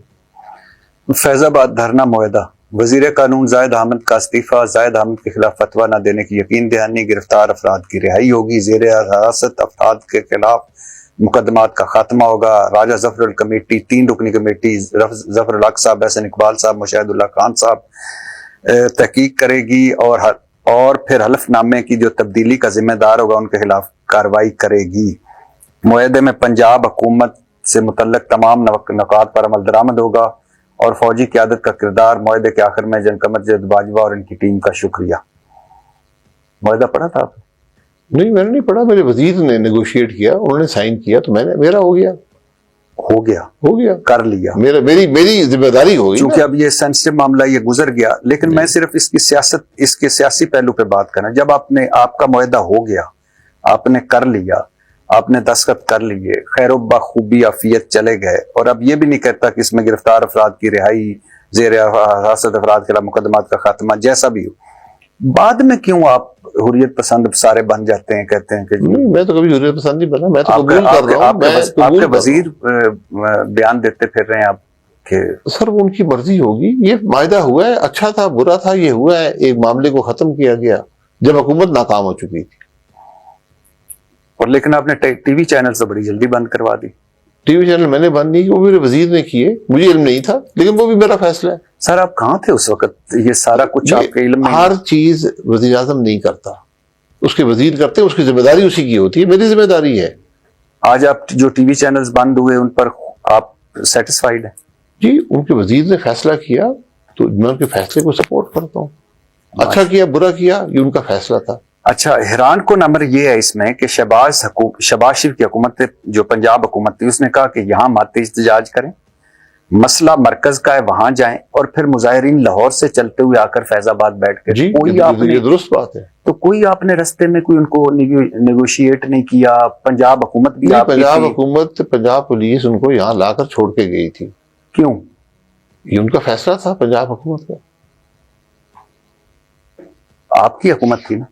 جی ہماری وفاق میں حکومت تھی، پنجاب میں شہباز صاحب کی حکومت تھی، وہاں پر ماڈل ٹاؤن کا واقعہ ہوا تھا، حکومت کی سوچ مفلوج ہو چکی تھی، تو انہوں نے یہ فیصلہ کیا کہ ہم کوئی مزاحمت نہیں کریں گے، کوئی بندہ مار گیا تو ہم سب اندر ہو جائیں گے۔ انہوں نے دھرنے کو لا کر خیر و خوبی یہاں پہ پہنچا دی۔ ماشاءاللہ۔ اچھا، اور یعنی معاہدہ مطلب پہلے ہوا تھا، آپ کو بعد میں بتایا گیا یا دکھایا گیا؟ معاہدہ میں نے اجازت دے دی نا کہ آپ نے نیگوشیٹ کرنا ہے، تو معاہدہ ہو گیا، جو اب میرا وزیر فیصلہ کرے گا وہ میرا فیصلہ ہے۔ ماشاءاللہ سر۔ اچھا سر، الحمدللہ۔ ہاں الحمدللہ۔ اچھا سر، ایسا کیا ہے کہ جب بھی وزیر اعظم ہوتا ہے بندہ بڑی حکمت کی باتیں کرتا ہے، بڑی اچھی اچھی باتیں کرتا ہے، اور جب وزارت عظمیٰ سے ہٹتا ہے تو شاہد خاقان عباسی جیسا دھیما مزاج اور بردبار تحمل والا آدمی بھی بڑا تلخ ہو جاتا ہے۔ میں نے کبھی حکمت کا نہ دعویٰ ہے نہ آج ہے، میرا کوئی حکمت کا دعویٰ نہیں، لیکن نہ بطور وزیر اعظم حکمت تھی، لیکن بڑی جو میری باتیں سوچ کرتے تھی، میری قابلیت تھی، اس وقت بھی وہی تھی، اس کے بعد بھی وہی تھی۔ اپوزیشن میں ایک تلخی ہوتی ہے، اپوزیشن میں جو حالات ہوتے ہیں اس میں آپ کو تلخ ہونا پڑتا ہے۔ جب بھی حالات مشکل ہوں، تلخی انسان کی فطرت ہے، وہ پیدا ہوتی ہے اور اس کا مظاہرہ آپ کو کرنا پڑتا ہے۔ اگر اس ملک کا اسپیکر مجھے بات کرنے کی اجازت نہیں دے گا پھر تلخی ہوگی۔ میں نے ان کو پہلے بتا دیا تھا، مجھے بات آپ کیا کہنا چاہتے ہیں، یہ باتیں سب میں نے کی ہیں۔ نہیں آج کل وہ تو خیر، وہ جو تمہارا باپ چور، وہ تو بعد کی، وہ جو قومی اسمبلی میں وہ تو علیحدہ بات ہے، لیکن آج کل بھی آپ یعنی ٹی وی چینلز پہ بڑی تلخ گفتگو کرتے ہیں۔ مجھے اپنے ملک کی فکر ہے، مجھے ملک کی فکر ہے، مجھے اور کوئی فکر نہیں، ذات کی فکر نہیں ہے۔ میں ایک ایسے عہدے پر رہا ہوں جہاں مجھے ملک کے حالات نظر آتے ہیں، مجھے پتہ ہے ملک کہاں جا رہا ہے، ملک کی خرابیاں کیا ہیں، اب زوال پہ جا رہے ہیں، مجھے پتہ ہے ملک کی خرابیاں کیا ہیں، ان کے حل بھی مجھے پتہ ہے۔ جب میں دیکھتا ہوں کہ ہم اس حل کی طرف نہیں جا رہے، ہم تلخی کو بڑھا رہے ہیں، ہم زوال کو بڑھا رہے ہیں، خرابی بڑی پیدا ہو رہی ہے، تو اگر میں کچھ طبیعت میں تلخی آ جائے تو اس میں کوئی حل کیا ہے سر؟ میں نے یہ بعد میں پوچھنا تھا، لیکن حل آپ نے بتا دیا پہلے، کیا؟ نفاق کو ختم کریں۔ کس سیاست نفرت میں نہیں بدل سکتی، سیاست دشمنی نہیں ہو سکتی، بیٹھیں مسئلے کو حل کریں۔ یہ جاگیریں ہماری ذاتی جاگیریں نہیں ہیں، ملک جاگیر نہیں ہے کسی کی، یہ ملک عوام کا ہے. آپ نے عوام کے لیے کام کرنا ہے. آج اس ملک کی سیاسی قیادت، عسکری قیادت اور قانونی قیادت، جوڈیشری، ان سب کو بیٹھنا پڑے گا. 6-7 لوگ ہیں، ملک کا ایجنڈا طے کریں کہ ہم نے کرنا کیا ہے. یہ کرسیوں میں کچھ نہیں رہ گیا. آج آپ اس ملک کی سیاست کی حالت یہ ہے کہ آپ اس ملک کی کسی بھی سیاسی جماعت کو اس ملک کی ہر سیٹ دے دیں، وہ کوئی کام نہیں کر سکی. نہ صلاحیت رہی ہے، نہ سوچ رہی ہے. آپ کو وہ سوچ پیدا کرنی ہے. آپ نے نفاق کو ختم کرنا ہے، اتفاق پیدا کرنا ہے، ایجنڈا بنانا ہے ملک کے معاملات کو. کیسے آپ پاکستان کو آج وسیع پیمانے کی اصلاحات چاہیے. یہ ملک اس طرح نہیں چل سکتا. سر آپ سابق وزیر اعظم رہے ہیں، آپ کا اسٹیبلشمنٹ سے بھی بڑا اچھی ورکنگ ریلیشن شپ رہی ہے. آپ اس وقت جو حکومتی پارٹی ہے اس کے وزیر اعظم تھے، آپ پیپلز پارٹی کو بھی جانتے ہیں، آپ تحریک انصاف کو بھی بھگت چکے ہیں. تو آپ کوئی کردار ادا نہیں کر رہے یا کوئی کرنا نہیں چاہتے میں کہ ان ساروں کو بٹھائیں؟ دیکھیں، پہلی بات یہ ہے کہ میں سابق وزیر اعظم ہوں، سابق وزیر اعظم رہا نہیں ہوں. ہاں ٹھیک، وزیر اعظم تھا. ہاں جی ٹھیک. جی جی. دوسری بات یہ ہے کہ جو آج ملک کے حالات ہیں ان سب کے ہم سب ذمہ دار ہیں. ہمیں آج بیٹھنا پڑے گا. اس میں کردار کیا ادا کرنا ہے، میں تو میری ایک سوچ ہے، میں کردار ادا کر رہا ہوں. میں جب ٹی وی پہ اسی لیے جاتا ہوں کہ میں اپنی بات کر سکوں. میرا اور کوئی وہاں پر اپنی ذات کی تشہیر کا مقصد نہیں ہوتا. تو میرا یہی رول ہے. میں کوشش بھی کرتا ہوں. ہم اپوزیشن میں بیٹھے، میں نے کو پہلی بات یہی کہی کہ آج کم از کم اگر ملک کی حکومت کام نہیں کر رہی تو اپوزیشن تو کام کرے. اپوزیشن کا ایک رول ہے. اور آج کی یہ ایک اتفاق ہے اور ایک انوکھا واقعہ معاملہ ہے ملک میں کہ اپوزیشن کے پاس بھی حکومت ہے. جی. پی ٹی آئی اپنی سوچ بدلے. اگر پی ٹی آئی وہی سوچ لے کر چلے گی جو اس نے 4 سال حکومت کی ہے تو ملک تو نہیں چلے گا. آج آپ حکومت چلائیں پی ٹی آئی، اپنے عمل سے اپوزیشن کا رول ادا کریں. پارلیمان کے اندر، پارلیمان سے باہر آپ کی ایسا کنڈکٹ ہو کہ لوگ کہہ سکیں کہ ہاں ان کی سوچ بدلی ہے، یہ کل حکومت میں آ سکتے ہیں. یہ کوشش ہوتی ہے. ہر ایک آپ حق کی بات کریں. یہی ہے. بیٹھتے ہوئے دکھائی دیتے ہیں آپ کو فیوچر مستقبل میں؟ میں خواہش تو کر سکتا ہوں. جو حالات نظر آ رہے ہیں کیا؟ سر ہماری سوچ اتنی بڑی ہے نہیں، ہم اتنے بڑے ہیں نہیں کہ اپنے اقتدار سے آگے دیکھ سکیں، اپنے ناک سے آگے دیکھ سکیں. یہ ملک کی بدقسمتی ہے کہ جب ملک کی لیڈرشپ اتنی ناکام ہو جائے کہ اس کو خرابی نظر ہی نہ آئے پھر ملک نہیں چلتا. اچھا سر، آپ نے اپنی حکومت کے مدت خاتمے کے دنوں میں آپ نے کہا تھا کہ میں پاکستان کی سیاسی تاریخ کا خطرناک وزیر اعظم ہوں. خطرناک وزیر اعظم ہوں. یہ کیا مطلب؟ کچھ بھی کہے اور کر سکتا ہوں. میں نے ایسی بات نہیں کہ مذاق میں کی ہوگی کہ بھائی میں تو جا رہا ہوں نا کل. ہاں ٹھیک. یہ اس میں اچھا سر، آپ پہ بھی وہ میں LNG پہ آخر پہ آؤں گا، لیکن آپ پہ بھی ایک کیس بنا. اور کیا وجہ ہے کہ چیئرمین نیب لگاتے بھی آپ ہیں اور پھر وہی آپ پر کیس بناتا ہے اور وہی پھر چیئرمین نیب برا ہو جاتا ہے؟ دیکھیں، چیئرمین نیب میں نہیں لگاتا، میری جماعت لگاتی ہے نا. اس میں جیسے سائن ہوتے ہیں نا، میرا وزیر سائن کرتا ہے، میں جماعت کی بہاف وزیر اعظم اور اپوزیشن لیڈر مل کے لگاتے ہیں. ان کی جماعتیں وہ صرف ان کا فیس ہوتے ہیں. جی. تو میری جماعت اور پیپلز پارٹی کا یہ فیصلہ تھا کہ اس شخص کو لگایا جائے. نہیں ٹھیک ہے، لیکن آپ کا اس میں کوئی فیصلہ نہیں. میرا ذاتی فیصلہ تو نہیں ہوتا نا. آپ جب وزیر اعظم تھے اس وقت اور اس جو اپوزیشن لیڈر اگر اس وقت دونوں مل کر کوئی کام کریں یا کوئی فیصلہ کریں تو وہ آپ کا فیصلہ نہیں. اپنی جماعت سے پوچھے بغیر نہیں کر سکتے. وہ میرا ذاتی فیصلہ نہیں تھا، آپ کی جماعت کا فیصلہ تھا. میں جماعت کے فیصلے کو حقیقت دے رہا. آپ اور آپ کی جماعت جو ہے مل کر اگر کسی بندے کو لگائے اور پھر وہ کوئی کیس بنا دے تو پھر اس پہ کیس وہ بنائے، وہ غلط کام کرے گا تو غلطی تو اس کے کھاتے میں آئے گی نا. کیا ہم نے تو ایک غلطی کر دی ہوگی. میں نے اس وقت بھی، اگر آپ مجھ سے ذاتی رائے پوچھتے ہیں، میں نے کہا تھا یہ بندہ ٹھیک نہیں ہے. جسٹس جاوید اقبال، وہ خورشید اور شاہ صاحب کی بھی یہی رائے تھی. ہاں، لیکن ہماری جماعتوں کا فیصلہ تھا. آپ کی اور خورشید شاہ کی رائے نہیں تھی کہ جیسے جی ہماری ذاتی رائے یہ اس کے خلاف تھی. کیوں آپ کو لگا کہ یہ بندہ ٹھیک نہیں؟ ہماری نالج تھی نہیں ٹھیک تھا. مثال کے طور پہ کیا نالج تھی؟ بلکہ بہت سی باتیں تھیں، بہت سی مثلاً کچھ وہ چھوڑ دیں. دیکھیں ایک دو باتیں. اب شخص یہاں ہے نہیں، میں اس کے بارے میں بات نہیں کرتا، لیکن ہم اس کو، میں نہیں سمجھتا تھا کہ یہ سودے پہ لگنے کا اہل ہے. لیکن سر مجھے تو ایسا لگتا ہے کہ کوئی بھی چیئرمین نیب ہے، آفتاب سلطان کو بھی ریزائن دینا پڑا، ایک آنیسٹ آدمی کو. تو کوئی بھی چیئرمین نیب آ جائے، جب وہ آپ ایلیٹ کلاس پہ، طبقہ اشرافیہ پہ، حکمرانوں پہ کوئی کیس بناتا ہے تو وہ برا ہو جاتا ہے. نہیں تو اس کا کام کیا ہے؟ آپ پہ چیک اینڈ بیلنس رکھنا. یعنی اگر آپ کو کرپشن ہو، کسی نے رکھا ہے؟ آپ نے پکڑا کسی کو؟ کوئی رکھنے نہیں دیتے، دیکھیں ڈیلے کر لیتے ہیں. بات یہ نہیں ہے. دیکھیں نیب کو نام دیا جاتا ہے، شاہد عباسی کو اندر کرنا ہے، عمران خان کو اندر کرنا ہے، نواز شریف کو اندر کرنا ہے. وہ نام دیے جاتے ہیں، اب کیس بناؤ، تو وہ اس کو قبول کر لیتے ہیں، کمزوری دکھاتے ہیں، تو بس وہیں سے ساری خرابی پیدا ہوتی ہے. آپ کے پاس ایویڈنس ہوتا نہیں ہے، آپ لوگوں کو خراب کرتے ہیں، ان کے بدنامی کرتے ہیں، ان کو جیلوں میں ڈالتے ہیں، ان کے میں نے 17 سال نیب کی عدالت میں گزارے ہیں. 17 سال میں نیب کی جیل میں رہا ہوں. مجھ پہ 38 انویسٹیگیشنیں ہوئی ہیں، مجھ سے ہر قسم کا سوال ہوا، میں نے ہر ایک کا جواب دیا. ایک سوال مجھ سے نہیں کبھی کسی نے پوچھا، کیا تمہاری آمدن کیا ہے؟ ٹیکس دیتے ہو نہیں دیتے ہو؟ اخراجات کہاں سے پورے کرتے ہو؟ یہ سوال نہیں پوچھا. آپ کی ایک سوال آپ نے سیاستدانوں کا احتساب کرنا ہے، یہ سوال پوچھیں. آپ کی آمدن کیا ہے؟ میری آمدن 1 روپیہ ہے یا 1 ارب ہے، میں ٹیکس دیتا ہوں، ہر سال دیتا ہوں. جی. تو لیکن اگر آپ کے قائد کہیں کہ میرے اگر اساس ذرائع آمدن سے زیادہ ہیں تو تمہیں اس سے کیا؟ اساس ذرائع آمدن سے زیادہ ہونا نواز شریف صاحب یہ ذرا مشکل کام ہے پروو کرنا. آپ کو سوال یہ کرنا ہے کہ تم گھر چلاتے ہو، تم سفر کرتے ہو، تم کھانا کھاتے ہو، یہ تمہارے خراجات ہیں، ٹیکس کتنا دیے؟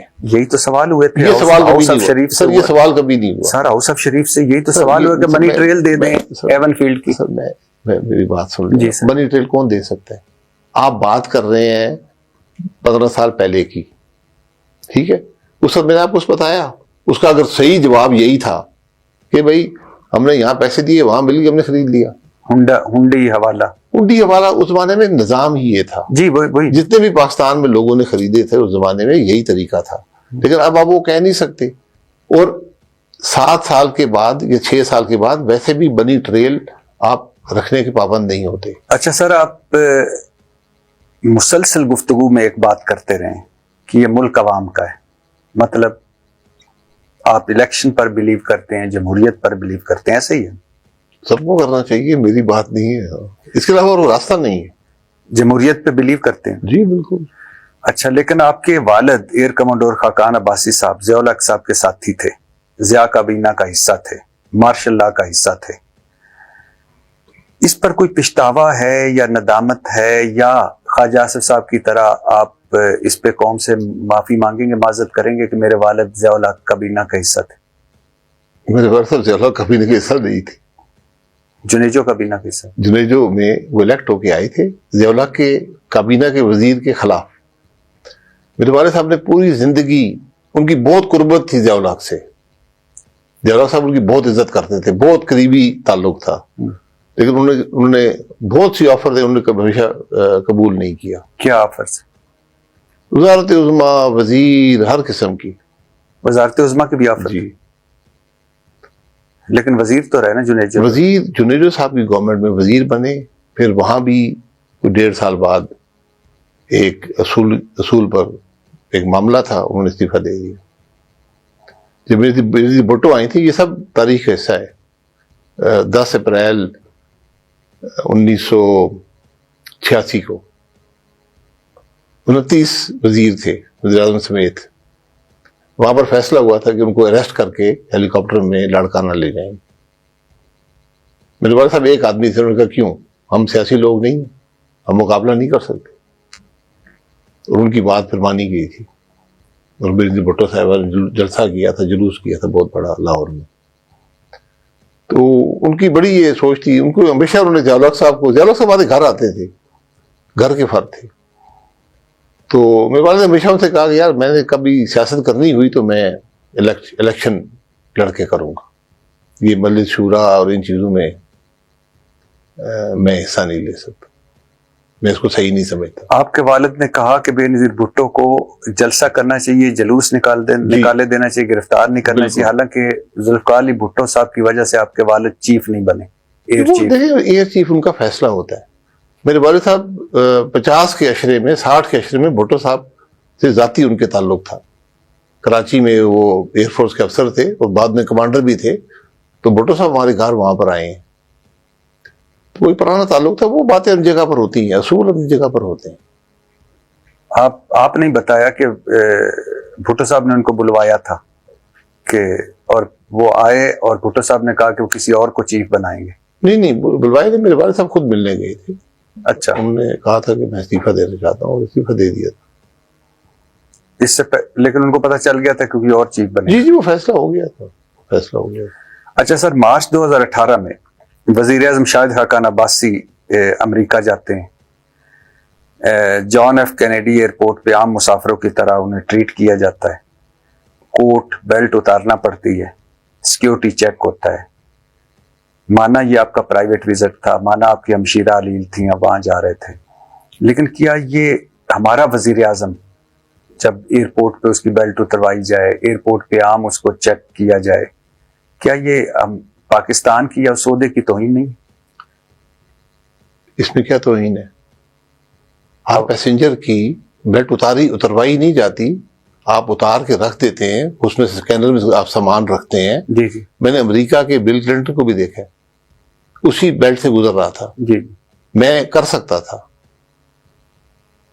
میں ایمبیسی کو بولتا تو وہاں پر ان کا سرکاری پروٹوکول ہوتا، لیکن میں پرائیویٹ وزٹ پہ تھا، میں نے ایمبیسی کو بھی نہیں بتایا۔ میرے پاس، میں نے اپنا ٹکٹ لیا، سیکورٹی کا ایک آدمی ساتھ تھا، ہم اپنے پیسے پر گئے، ہم وہاں پر اترے، ہم نے نارمل پیسے کی طرح باہر نکلے، ہم نے وہاں سے بس لی، جا کے گاڑی رینٹ کی اور ہم نے اپنا سفر کیا۔ اور میں 4 فلائٹوں پہ گیا، چاروں فلائٹوں پہ، اس سے پہلے بھی زندگی میں ہر فلائٹ پہ، اس کے بعد بھی آپ سامان رکھتے ہیں، بیلٹ اتار کر رکھتے ہیں، جوتے بھی اتار کر رکھتے ہیں، آپ گزر جاتے ہیں، اس میں کوئی حد تک نہیں ہے۔ اگر میں اس جہاز پہ بیٹھوں، میں خود پائلٹ ہوں، میں نے ایئر لائنیں بھی چلائی ہیں، میں اس جہاز پہ بیٹھنا پسند نہیں کروں گا جہاں ایک شخص بھی بغیر چیک ہوئے آیا ہو، میں اس کو غلط سمجھتا ہوں۔ سر کیا آپ یہاں کسی اپنے ملک میں کسی امریکی وزیر کو ہی اس طرح ٹریٹ کر سکتے ہیں جس طرح آپ کو کیا گیا؟ اگر سر ٹریٹمنٹ کی بات نہیں، ان کو نہیں پتا میں وزیر اعظم ہوں، میں نے بتایا نہیں تھا، وہ ہم سے بہتر پروٹوکال کرتے ہیں۔ نہیں، لیکن یہ جب آپ ہوا نا آپ کے ساتھ، مجھے یاد ہے میں نے، نہیں میرے ساتھ ہوا نہیں، یا مجھے آپ، کوئی شکوہ نہیں ہے اس میں، شکوے کی کیا بات ہے؟ میں شکوہ آپ کو بتاتا ہوں کہ جب یہ ہوا جو آپ نے خود کیا، آپ نے عام مسافر خود نہیں کیا، میں نے ایک مسافر کا سفر کیا یار، ایک سسٹم بنا ہوا ہے سر، اس وقت وزیر اعظم بھی تھے نا سر، اس میں کوئی حد تک لیکن جو میں کوئی پریشانی کی بات نہیں ہے۔ لیکن میں نے جب وہاں انڈین چینلز دیکھے نا جی تو وہ اس کو اچھال رہے تھے کہ پاکستان کا وزیر اعظم اتار رہا ہے بیلٹ، پاکستان کا وزیر اعظم اتار رہا ہے کوئی بات نہیں ہے، آپ کو پراؤڈ ہونا چاہیے تھا، آپ کو فخر ہونا چاہیے تھا کہ ہمارا وزیر اعظم ایک عام آدمی طرح سفر کر سکتا ہے۔ مجھے اس میں کوئی فخر نہیں ہے۔ اگر ہم اس بات کو سمجھتے ہوں کہ بات کیا ہے تو پاکستان کو فخر ہونا چاہیے سر، مجھے کہ ہم نے، میں سرکاری جہاز لے کر نہیں گیا، میں حکومت کے پیسے پہ نہیں گیا، میں نے وہاں سرکاری پروٹوکول استعمال نہیں کیا کیونکہ مجھے حق نہیں تھا اس کا، میں اپنے ذاتی کام پہ گیا تھا۔ سر مجھے فخر ہو کہ اگر میرا وزیر اعظم جو پاکستان میں عام آدمی کی طرح پھرے، عام آدمی کی طرح رہے، اسی طرح پاکستانی ایئرپورٹس پر بھی وہ جوتے اتارے اور بیلٹ اتارے، اور اسی طرح یعنی یہاں ہوتا ہی ہے کہ مریم نواز صاحب آتی ہیں تو 28 گاڑیوں کا قافلہ آتا ہے، بلاول بھٹو پاسپورٹ بنانے آتا ہے، علاقہ خالی ہو جاتا ہے، زرداری صاحب لاہور جاتے ہیں اور وہ ان کے لیے ایک لمبا پروٹوکول ہوتا ہے۔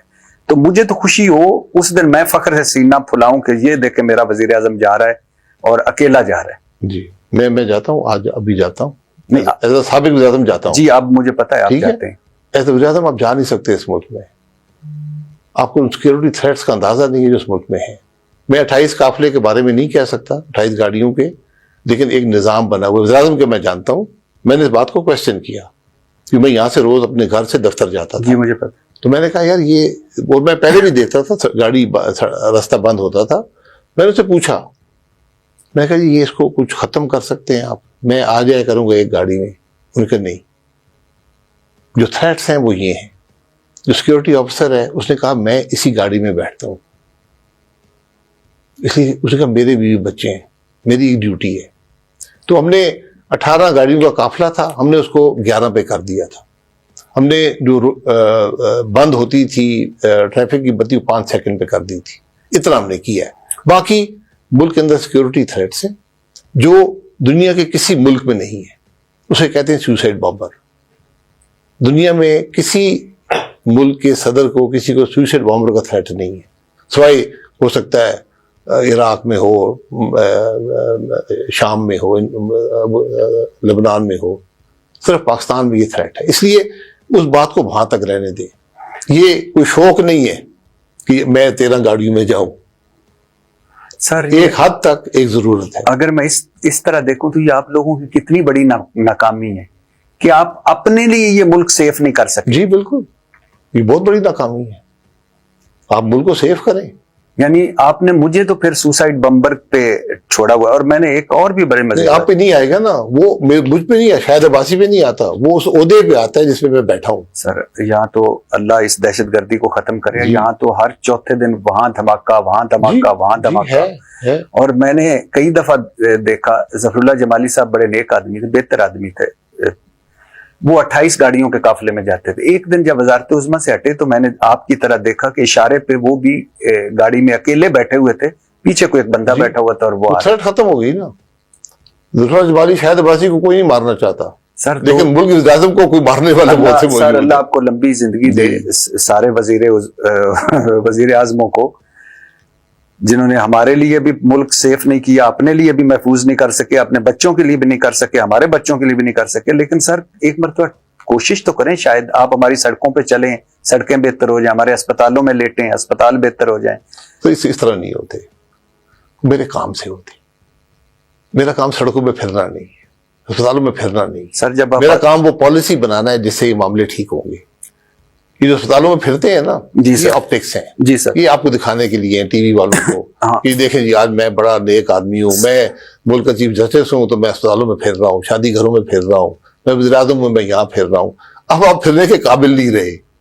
اب آپ کو اسپتال جانے کے لیے اسپتال بند کرنا پڑتا ہے، سڑک پہ جانے کے لیے سڑک بند کرنی پڑتی ہے. یہ ہمارے ملک کی حقیقت بن گئی ہے. سر لیکن آپ اس بات کو تو مانتے ہیں نا کہ جس دن نواز شریف صاحب، شہباز شریف صاحب، آصف زرداری صاحب، بلاول بھٹو صاحب، مریم نواز صاحبہ ہمارے اسپتالوں میں لیٹیں گی، اپنے اسپتالوں میں علاج کروائیں گی تو ہمارے اسپتال بہتر ہو جائیں گے. جی امید ہے کہ وہاں لیٹنے کے قابل ہوں گے تو لیٹیں گے نا. تو یعنی کیوں نہیں لیٹتے؟ ہم تو جیلوں کو بہتر بھی نہیں کر سکے. جیلوں میں تو ہم لیٹے رہے ہیں اور پھر بھی جانا ہوتا ہے. پھر جانا ہوتا ہے، اس کے باوجود درست نہیں کیا.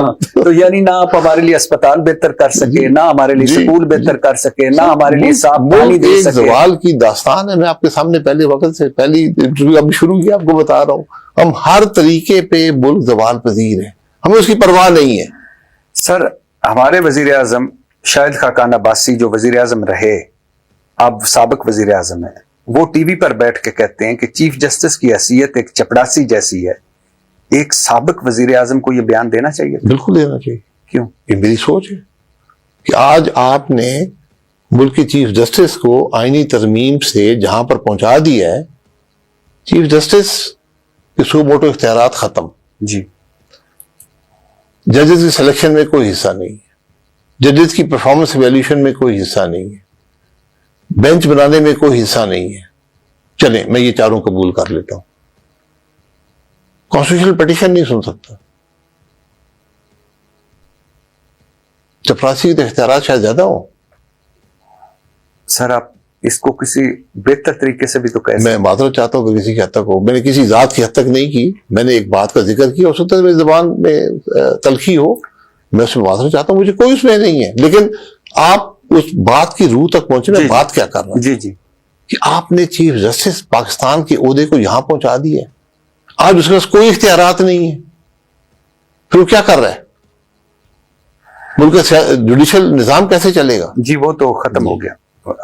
بدقسمتی سے الحمدللہ ہم نے ایک ایک کر کے ہر ادارے کی ریڑھ مار دی. اور شکر ہے آپ بچیں کہ اگلے سال آپ کو ایوارڈ نہ مل جائے. جس طرح ایوارڈ اس طرح دیے گئے ہیں اگلے سال آپ کو بھی مل جائے. تو اب تو ایوارڈ لینا حد تک ہو گئی ہے ملک کی. ہاں اس ملک میں نیشنل ایوارڈ جو ہے وہ حد تک بن گئی ہے. اب پھر آپ مجھے کہیں گے کہ آپ نے حد تک کہہ دیا نیشنل ایوارڈ کو. یہ حقیقت ہے. ہم نے کس طرح یہ ایوارڈ بانٹے ہیں ہمیں شرم آنی چاہیے. آپ کا سر 30-35 سالہ ساتھ رہا ہے. نواز شریف صاحب خاموش کیوں ہیں؟ سیاست یہ کیوں ان کا نہیں؟ فیصلہ ہے. دیکھیں سیاستدان کا اپنا فیصلہ ہے. وہ خاموش ہیں. ان کی جماعت کے صدر ہیں. جماعت صوبے میں بھی اقتدار میں, وفاق میں بھی اقتدار میں ہے. خاموش ہونا ان کا فیصلہ ہے. ویسے بڑا مزے کی خاموشی ہے. اپنے سارے کچھ بخشوا لیے, بیٹی کو وزیر اعلیٰ بنوا لیا, بھائی کو وزارت عظمیٰ دے دی, سمدھی کو ڈپٹی پرائم منسٹر بنوا دیا, سارے دوست اب آپ فٹ ہو گئے. تو اب ویسے خاموش ہی ہونا چاہیے. ٹھیک ہے.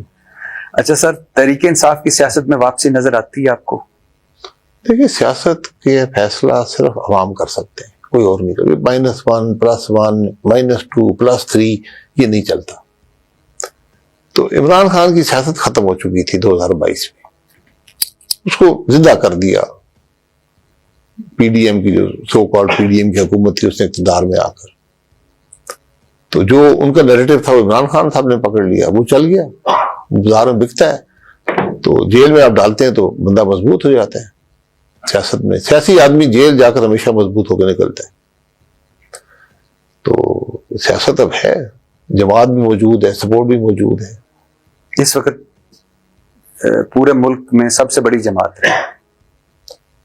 سب سے بڑی جماعت تو اقتدار میں ہوتی ہے, لیکن اگر آپ عوام کی رائے کا موقع دیں تو شاید پی ٹی آئی اکثریت لے لے. اور لیکن آپ کو یقین تھا کہ عمران خان اس ہمت سے جیل کاٹ لے گا؟ ہر سیاسی لیڈر ہمت سے جیل کاٹ لیتے ہیں.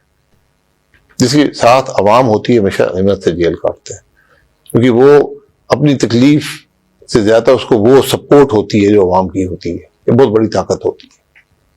ہر سیاسی, کبھی کوئی سیاستدان جیل میں گھبراتا نہیں ہے. تکلیف ہوتی ہے, اس میں کوئی شبہ نہیں ہے, لیکن آپ کے ساتھ ایک طاقت ہوتی ہے. آپ 6 مہینے جیل میں رہے, نیب کی کسٹڈی میں رہے؟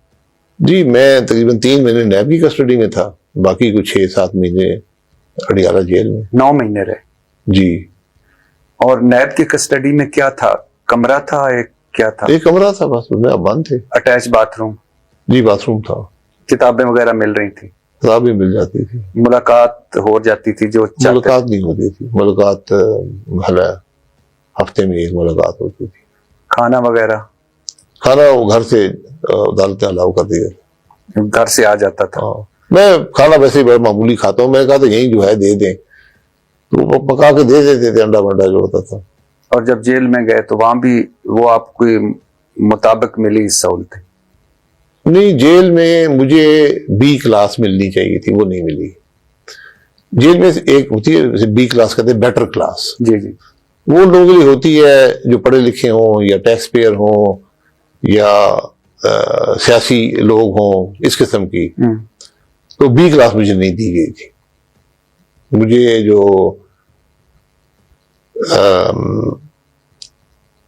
موت کی سزا کے جو ہوتے ہیں, ڈیتھ سیل چکی اسے کہتے ہیں, اس ایریا میں 3 سیل کاٹ کر دیواریں لگا کر علیحدہ جگہ بنائی گئی تھی آپ کے لیے, میرے لیے. میں وہاں رہتا تھا, اکیلا رہتا تھا, تو جو کہ انلیگل ہے. آپ جیل میں کسی کو اکیلا نہیں رکھ سکتے. اور بس گزر جاتا ہے, وقت گزر جاتا ہے. سر اگر آپ آج اڈیالہ جائیں یا آپ کو عمران خان کو پیغام دینا چاہیں تو کیا دیں گے؟ میں نے کیا پیغام دینا ان کو؟ میں اسے یہی کہوں گا کہ وقت اچھا ہے, پڑھیں اور اپنے کیے پر نظر ثانی کریں تاکہ آپ بہتر انسان بن کے وہاں سے نکلیں. آج عمران خان ایک پولیٹیکل لیڈر ہے, لیکن جو 4 سال انہوں نے گزارے ہیں اقتدار میں, وہ پاکستان کی بدترین 4 سال تھے. آج سپورٹ ان کی ہے تو وہ یہ سوچیں کہ میں نے کیا غلطیاں کی اور ان غلطی کو نہ دہرائیں. یہ جیل ایک بہت بڑی ایجوکیشن ہوتی ہے, بہت اصلاح کی جگہ ہوتی ہے. وہاں سے آپ ایک نیا انسان بن کے نکلتے ہیں. آپ نے کیا سیکھا اس جیل سے؟ میں نے پڑھا, میں نے دیکھا کیا مجھ سے غلطیاں ہوئی ہیں, ریفلیکشن جسے کہتے ہیں. آپ سوچتے ہیں کیا غلطیاں ہوئی ہیں, کیسے میں اپنی اصلاح کر سکتا ہوں, کیسے بہتر انسان بن سکتا ہوں. تو بہت ایک ایسا تجربہ ہوتا ہے جو آپ کی زندگی بدل دیتے ہیں. سر اپنی دوستوں کو پتہ چلتا ہے, اپنی کتنی خودداری آپ میں ہے وہ پتہ چلتا ہے. تو بہت سی یہ آپ کا اپنا امتحان ہوتا ہے. سر ایئر بلو آپ کی ہے یا آپ اس میں پارٹنر ہیں؟ ایئر بلو میں نے ایک کاغذ کے صفحے سے بنائی, ایک کاغذ کے صفحے سے. میں نے میرے پاس پیسے نہیں تھے, میں نے پیسے مارکیٹ سے اٹھائے. تو میں اور پبلک لمیٹڈ کمپنی پہلے دن سے, تاکہ میں نے کہا کسی کو یہ شک شبہ نہ ہو کہ یہ پتہ نہیں کیسے بنا لی ہے. اور اس کے 3 شیئر ہولڈر تھے, اب 2 ہیں, اور ایک آپ ہیں؟ ایک میں ہوں, 20% اس سے کا مالک میں ہوں, 80% جو ہے وہ اور لوگ ہیں. یہ کب سے ہے سر؟ 2004 سے. 2003 میں بنی تھی, 4 سے کام شروع کیا. اور پی آئی اے کے چیئرمین آپ اس سے پہلے رہے؟ اس سے پہلے اس کے بعد آپ وزیر ہوا بازی بھی رہے؟ نہیں رہے. اور پرائم منسٹر رہے اس کے بعد؟ رہا. اور کوئی وزیر پیٹرولیم رہے؟ وزیر پیٹرولیم. اچھا, کیا وجہ ہے سر کہ پی آئی اے خسارے میں ہے, ایئر بلو منافع میں ہے, یا کوئی بھی پرائیویٹ جو بزنس ہیں وہ منافع میں ہے, جو سرکاری سارے ادارے وہ خسارے میں؟ جی ایسے ہی ہوتا ہے. حکومت کا کام نہیں ہے کاروبار کرنا, اور ایئر لائن تو دنیا کا سب سے مشکل کاروبار ہے. پاکستان نے اگر سیمنٹ بیچ دیا, فرٹیلائزر بیچ دیا, کاروں کی فیکٹریاں بیچ دی, بینک بیچ دیا, ٹیلی کام بیچ دیا, آپ پی آئی اے ایئر لائن کیسے چلا سکتے ہیں؟ یہ میں جب پی آئی اے کا چیئرمین تھا اس وقت بھی میں نے حکومت کو کہا کہ آپ اس کو بیچیں, یہ نہیں چل سکے گی. یہ آج جب تک اس وقت تک کوئی نقصان نہیں تھا, حکومت کا 1 پیسے کی گارنٹی بھی نہیں تھی پی آئی اے کے اندر, نہ کوئی خسارہ تھا, حکومت کی کوئی لائبلٹی پی آئی اے میں نہیں تھی. میں نے کو بتایا کہ یہ دنیا بدل رہی ہے, کمپٹیشن آ رہا ہے. اس وقت ایمریٹس نئی شروع ہوئی تھی. میں کہ کمپٹیشن آ رہا ہے, اس کو بیچ دیں. 2013 میں, اور اس کے بعد تقریباً 2004-05 سے خسارہ شروع ہو گیا, اور 2013 تک میرے خیال ہے $3 ارب کے قریب خسارہ ہو چکا تھا. اور 2013 میں جب حکومت آئی تو مجھے پیٹرولیم کا قلم دان دیا گیا. تو پہلی میٹنگ جو میاں صاحب نے کی وہ پی آئی اے پہ تھی. تو میں اتفاق سے اس وقت موجود تھا, کوئی میٹنگ ہو رہی تھی پی ایم آفس میں. تو مجھے میاں صاحب نے کہا کہ آپ بھی آ جائیں. میں کہا جی میں 2 ہفتے پہلے پی آئی اے کی کمپیٹیٹر ایئر لائن چلا رہا تھا, تو میرا کانفلکٹ آف انٹرسٹ ہے, مجھے آپ بات بلائیں اس میٹنگ میں, میرا تعلق بھی نہیں ہے. میں کہا نہیں, آپ کو تجربہ آپ آ جائیں بتائیں. بہرحال میٹنگ شروع ہوئی, انہوں نے پوچھا مجھ سے کہ آپ بتائیں. میں کہا جی اس کو بیچ دیں, جتنی جلدی بیچیں گے ملک کا فائدہ ہے. آپ نہیں بیچیں گے $1 ملین یومیہ نقصان ہوگا. جب پی اے کے اکاؤنٹس آئے, اس کے کوئی 7-8 سال بعد آئے تھے, 7-8 سال اکاؤنٹس ہی نہیں بننے تھے, تو پی اے کا خسارہ اس سارے پیریڈ کا $1 ملین یومیہ تھا. تو جب کاروبار آپ نہیں کر سکتے, آپ نے باقی سب کچھ بیچ دیا ہے. پاکستان, میرے والد صاحب پروڈکشن منسٹر تھے اس وقت, 69 کارپوریشنز تھیں, 450 انڈسٹریل یونٹ تھا. ہم نے سب کچھ بیچ دیا ہے. صرف آج آپ کے پاس پی آئی اے رہ گیا ہے, ریلوے رہ گیا ہے, اور پاور کی ڈسٹریبیوشن کمپنیز اور گیس کی ڈسٹریبیوشن کمپنیز. اسٹیل مل رہ گئی, اسٹیل ختم ہو گئی, بند ہو گئی. یہ بھی پرائیویٹائزیشن بند ہوگی, ختم ہوگی, آپ کی لائبلٹی ختم ہو گئی.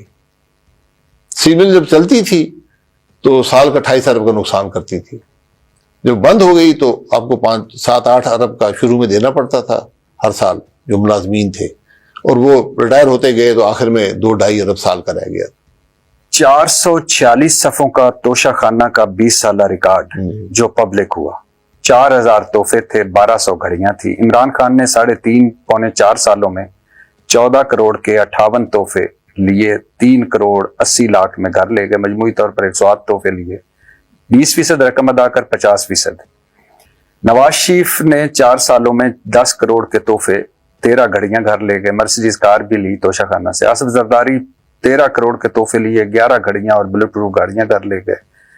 شاہد خاقان عباسی 10-10.5 مہینے یا سال, اس میں 23 کروڑ کے تحفے وہ لے گئے اور 13 گھڑیاں گھر لے گئے, صرف 20% ادا کر کے, اور آپ نے 18 کروڑ 70 لاکھ کا فائدہ اٹھایا. جی کیوں؟ میں کچھ بھی گھر لے کر نہیں گیا. تحفے تو لیے, تحفے ملے, ہاں, میں نہیں لے کر گیا, آگے دے دیے. جی جس کو کہا لے لیں. میں نہ گھڑی پہنتا ہوں، نہ میں گاڑی میں نے کبھی رکھی ہے اتنی بڑی، نہ گاڑی ملی. بات ہی ہوتی ہے تحفہ آپ کو بائی نیم ملتا ہے. جی سر. اس عہدے کو نہیں ملتا، وہ آپ کا رائٹ بن جاتا ہے. حکومت آپ کو ایک خط لکھتی ہے، وہ کہتے ہیں کہ آپ کو یہ تحفہ فلانے شخص نے دیا ہے، یہ اس پہ رقم بنتی ہے، یہ آپ ادا کر کے تحفہ گھر لے جائیں. اتنی بات ہوتی ہے. سر تحفہ ملا وزیر اعظم شاہد خاقان عباسی کو. نہیں شاہد خاقان عباسی. آپ جائیں سر سعودی عرب لے. جی تو نہیں ملے گا. اگر میں ان سے ملوں گا تو ملے گا. اب آپ جائیں. میں یہی کہہ رہا ہوں، وہ وزیر اعظم کو نہیں ملتا، وہ بائی نیم آپ کو ملتا ہے.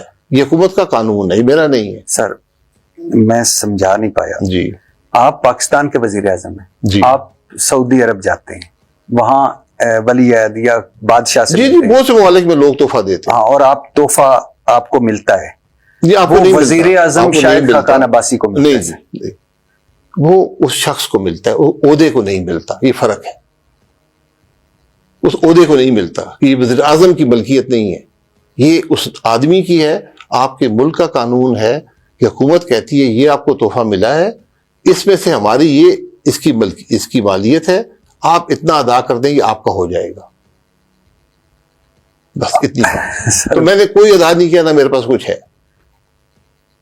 تو یہ کدھر گئے یہ سارے لوگ کسی نے کہا مجھے چاہیے، میں کہا آپ لے لیں، ادا کریں آپ لے لیں. اچھا، آپ آگے آپ نے توشہ خانہ کھولا ہوا تھا؟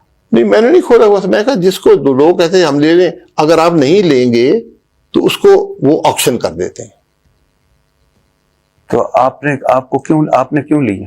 میں نے نہیں لیے بھائی، میں نے نہیں لیے. میں کہا ٹھیک ہے آکشن کر دیں. کسی نے کہا ہم لینا چاہتے ہیں. آپ نے کہا تھا تحفہ مجھے ملا ہوتا ہے، حکومت پاکستان کی ملکیت نہیں ہوتا. آپ نے کہا تھا کہ میں نے تمام تحفے آگے دوستوں عزیزوں کو دے دیے. جی. اچھا، یہ سب الیکشن کمیشن کے گوشواروں میں لکھا ہوا ہے؟ کیا چیز؟ الیکشن کمیشن کے فارم جی سب کے جب میرے پاس ہے ہی نہیں، جب میں نے وہ رقم ہی ادا نہیں کی. لیکن میں یہ بھی آپ کو میں نے کوئی رقم ادا نہیں کی. جس نے کی اس سے پوچھ لیں.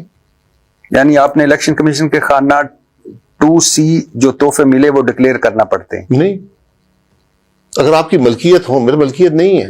الیکشن کمیشن گوشواروں کے فارم B کے خانہ 2J میں تحفے کہاں کیے، اپنے پاس رکھے، آگے دے دیے، بیچ دیے، یہ لکھنا پڑتا ہے؟ نہیں، آپ نے نہیں لکھا. اگر آپ کی ملکیت ہو پھر آپ کو لکھنا پڑتا ہے. میری ملکیت ہی نہیں ہے.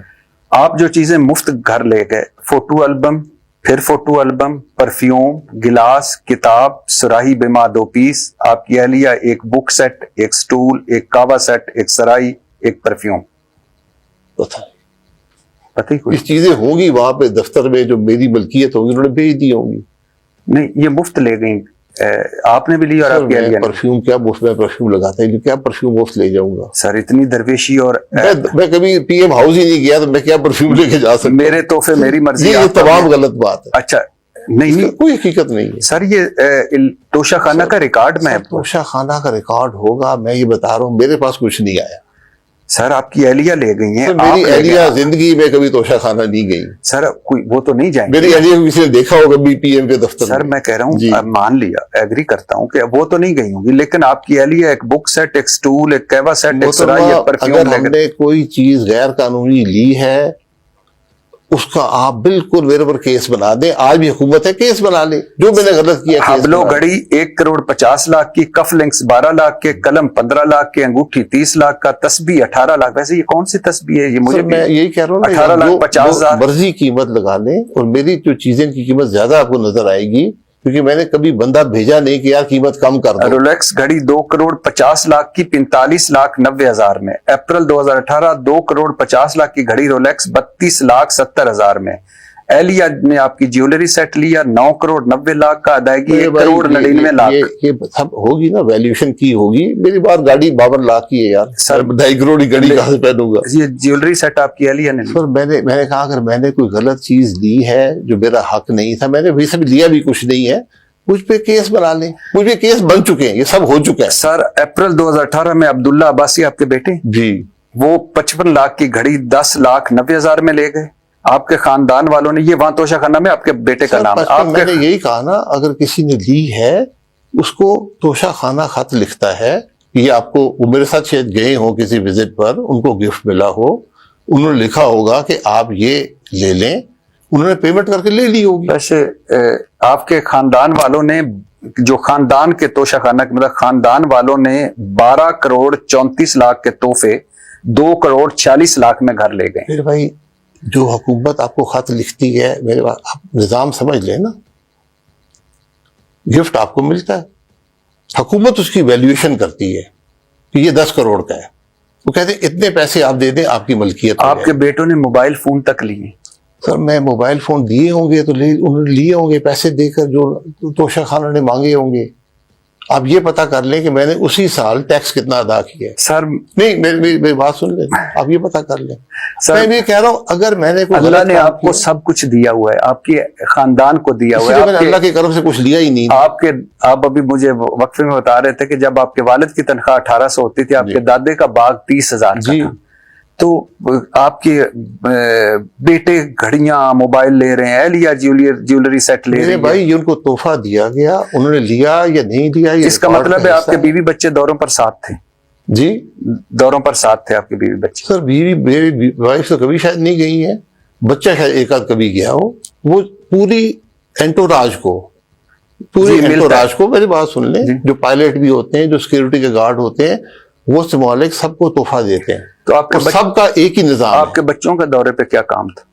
وہ شاید ساتھ گئے ہوں, جاتے ہیں, سرکاری فیملی جاتی ہے, آپ کو الاؤڈ ہے. سرکاری خرچے پہ ایک ہی جہاز جاتا ہے, کوئی سرکاری خرچہ نہیں ہوتا.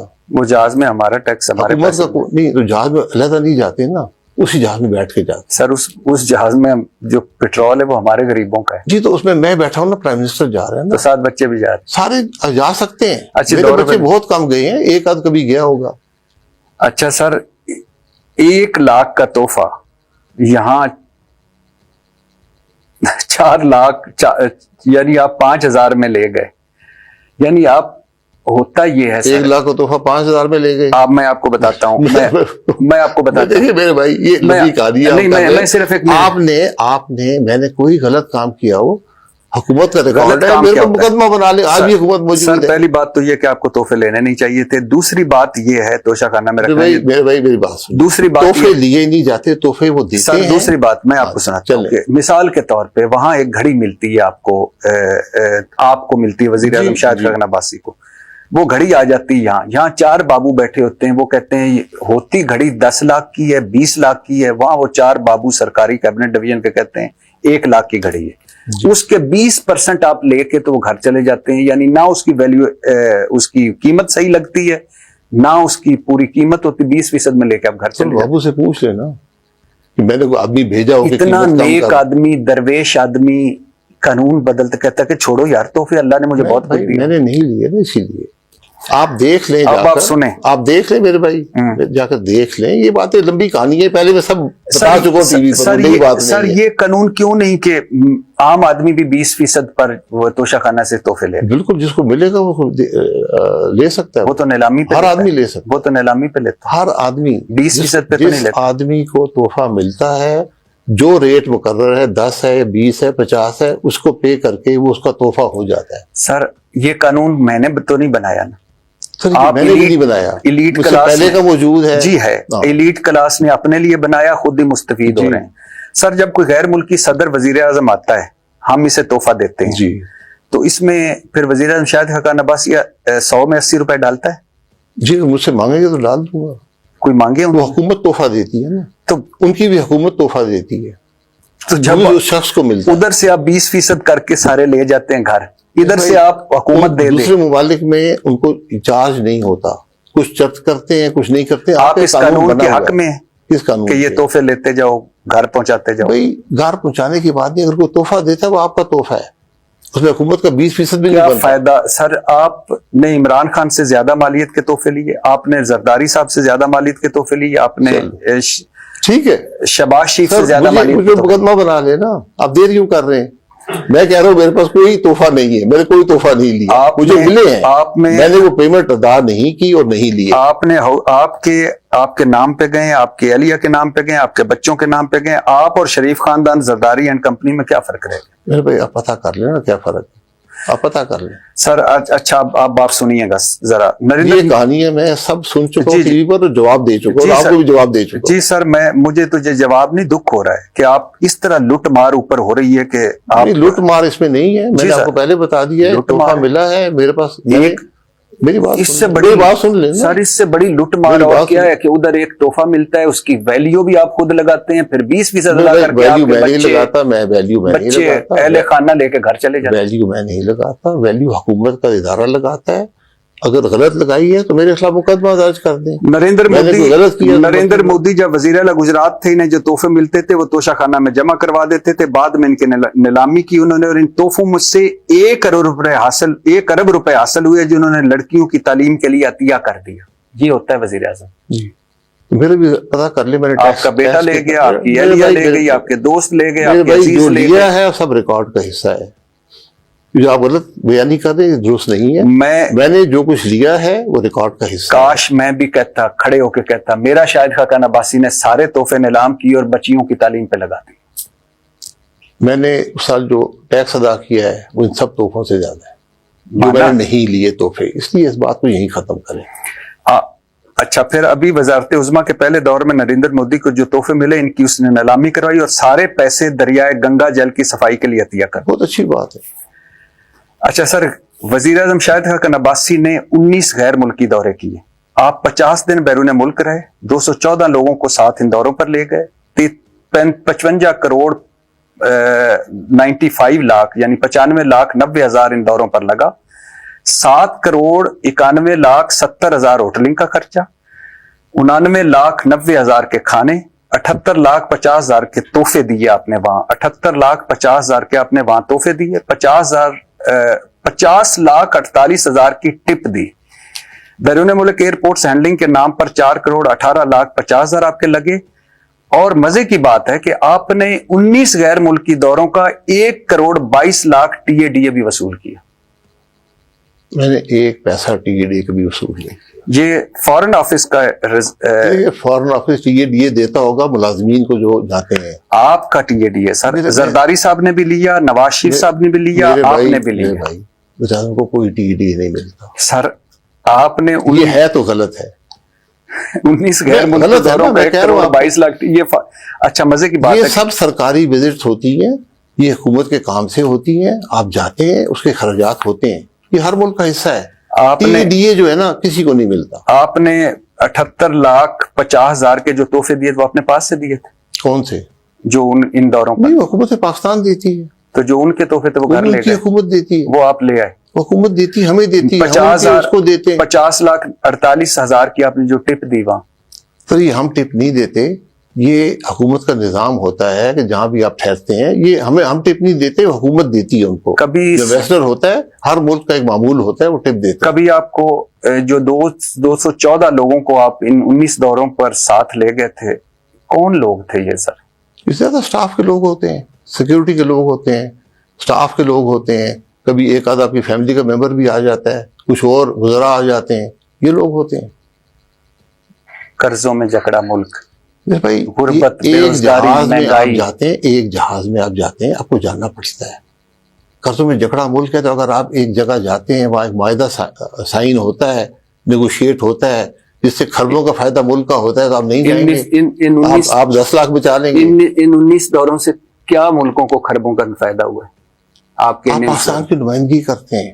سی پیک چل رہا تھا، ہم چین جاتے تھے. ابھی ملکہ کو دفنانے گئے شہباز شریف، چارلز کو بادشاہ بنوانے گئے شہباز شریف، پورا بیلاروس پورا خاندان گیا. تو کیا فائدہ ملا؟ ان سے سوال کر رہے ہیں. یہ رسومات ہوتی ہیں، آپ کو جاننا پڑتا ہے. وہ لوگ یہاں پر آتے ہیں، یہ باہمی تعلقات ہوتے ہیں.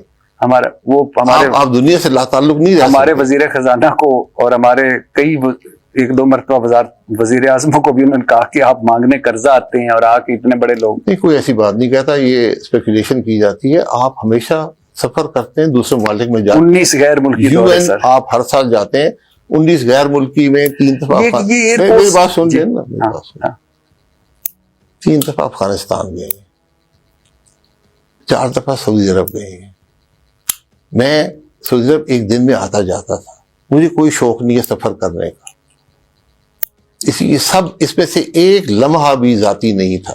تو ایک میں نے ذاتی ٹرپ کیا، میں نے اپنے خرچے پہ کیا. کاش سر آپ 214 لوگوں میں سے 14 یا 20 یا 50 ہوتے. کاش آپ یہ کہتے کہ یار ٹپیں نہ دو، 200 اگر تحفے نہ دو، وزٹس میں 214 لوگ گئے ہیں تو ٹی نہ لو، تحفے نہ لو. TADA میں معذرت سے کہتا ہوں، غلط بیانی سے کام نہیں کرنا چاہیے.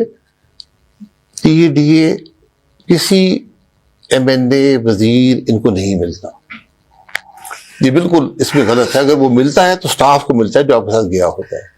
سر عوام پاکستان پارٹی میں ویسے اپنے پاس سے لگا رہا ہوں انتخابی نشان گھڑیال، 40 صفاتی منشور، انگریزی میں اب تو اردو میں بھی مل گیا ہے. بدلیں گے نظام، خوشحال ہوگا پاکستان. نہ بیانیہ، نہ سیاسی نعرہ، نہ ایسی شخصیت کے لوگ پیچھے لگیں. آپ اپنے حلقے سے ہار چکے، مفتاح اسماعیل ہار چکے، مصطفیٰ نواز کھوکھر ہار چکے، ایک سیٹ بھی نہیں مل رہی. پارلیمانی نظام میں آپ کیا کریں گے؟ ہم اپنا منشور لے کر جائیں گے عوام کے پاس. یہی سیاست ہوتی ہے. ابائی حلقے سیاست سے صرف جیتنے کا نام نہیں ہے. میں ابائی حلقہ جیت بھی چکا ہوں 8 دفعہ، تو ایسی بات نہیں ہے. مسلم لیگ نون کے ٹکٹ پہ میں ہارا بھی ہوں، میں نے آزاد بھی جیتا ہے، میں ہارا بھی ہوں. یہ سیاست ایسا ہے. سیاست میں بات ہوتی ہے کہ آپ کیا دے سکتے ہیں، کیا کام کر سکتے ہیں. تو میں کوشش کر سکتا ہوں، ایک بہتر سیاست دے سکتا ہوں. وزیر اعظم آرمی چیف کے تابع نہیں ہو سکتا. یہ ہر کوئی، سر مجھے آج تک کوئی پارٹی ایسی نہیں ملی جس نے اقتدار میں آ کے کہا ہو کہ فوج سیاست سے آؤٹ ہو، اور جس نے اپوزیشن میں جا کر فوج کو لتاڑا نہ ہو. وزیر اعظم آرمی چیف کے تابع نہیں ہو سکتا.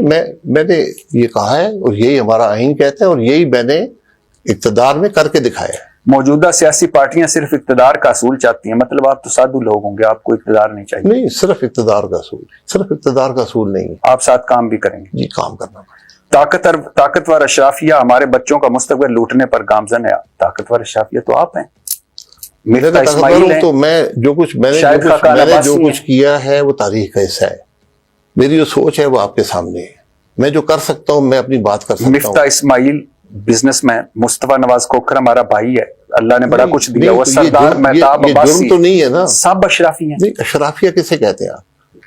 پیسے والے، طاقت والے. نہیں، اشرافیہ پیسے والے کو نہیں کہتے. کس کو کہتے ہیں؟ اشرافیہ ان سے کہتے ہیں جو غاصب ہوتے ہیں، جو نظام پہ قبضہ کر لیتے ہیں. اچھا، وہ ملک کو نقصان پہنچاتے ہیں. ایمانداری اور شفافیت، دیانتداری، ماشاءاللہ آپ جن جن پارٹیوں سے آئے ہیں ان میں تو بڑی ایمانداری تھی. ٹھیک ہے، وہ آپ کی رائے ہو سکتی ہے. آپ نے اگر احتساب کرنا ہے سیاستدان کا، آپ کے ادارے موجود ہیں، پکڑے اس کو. سر کیا ہم تو ادھر کے آئے نا سارے مذاق بنا دیا سارا. اس ملک کو آپ سارے لوگوں نے مل ملا کے اس قوم کو مذاق بنا دیا ہے. ہمیں کہاں سے چلے تھے، بنا دیا، بالکل مذاق کہاں سے چلے تھے آپ لوگوں کے تھے. یہ درست بات ہے، میں آپ کے ساتھ ہوں. ہم سب نے مذاق بنا دیا. سر مقامی کمیونٹیز کو بااختیار بنانا، مساوی حقوق، ہر نسل پچھلی نسل سے بہتر ہو، پسماندہ علاقوں کے عوام کو باوقار زندگی فراہم کرنا، صحت مند، تعلیم یافتہ اور ترقی پسند لوگوں پر مشتمل پاکستان کا تصور، صحت یافتہ، تعلیم یافتہ اور صحت مند افرادی قوت، ذاتی مفادات کو عوامی پالیسیوں پر حاوی نہیں ہونے دیا جائے گا. سارا کاپی پیسٹ. یہ ملک قبرستان ہے منشوروں کا، یہ ملک قبرستان ہے وعدوں اور دعووں اور نعروں کا. میں آپ کے لیے اچھا آپ باقی جماعتوں کے منشور سے اس کو کمپیئر کر لیں. ہم نے منشور نہیں بنایا، ہم نے ایک ویژن ڈاکومنٹ دیا ہے. جی سر. اور ہم اس کی ہر لفظ پہ قائم ہیں. یہ ہمارا ہدف ہے. ہم اس کو پورا کر سکیں یا نہ کر سکیں یہ وقت بتائیں. یہ مستقل ٹروتھ کمیشن کا قیام کیا ہے سر؟ جو ٹروتھ کو ملک میں ڈاکومنٹ کرتا رہے. پرماننٹ کمیشنز ہوتے ہیں دنیا میں بنے ہوئے ہیں، کیونکہ ہماری ٹروتھ ڈاکومنٹ نہیں ہوئی. ہمیں یہ نہیں پتا کہ ہمارے ملک میں کیا ہوتا رہا ہے، کون کیا کرتا رہا. حمود الرحمان کمیشن سے ایبٹ کمیشن تک. حمود الرحمان کمیشن ایک پرٹیکولر سبجیکٹ کے لیے تھا. کمیشن ایک پرٹیکولر سبجیکٹ ادھر سے لے کر ادھر کوئی پتہ نہیں، پبلک نہیں ہوتی. اسی لیے پبلک نہیں ہوتے نا، اس لیے آپ پبلک کمیشن بنا دیں جو ڈاکومنٹ کرتا رہے ان سب چیزوں کو. سر مجھے آپ سے مل کر بہت خوشی ہوئی. Thank you sir.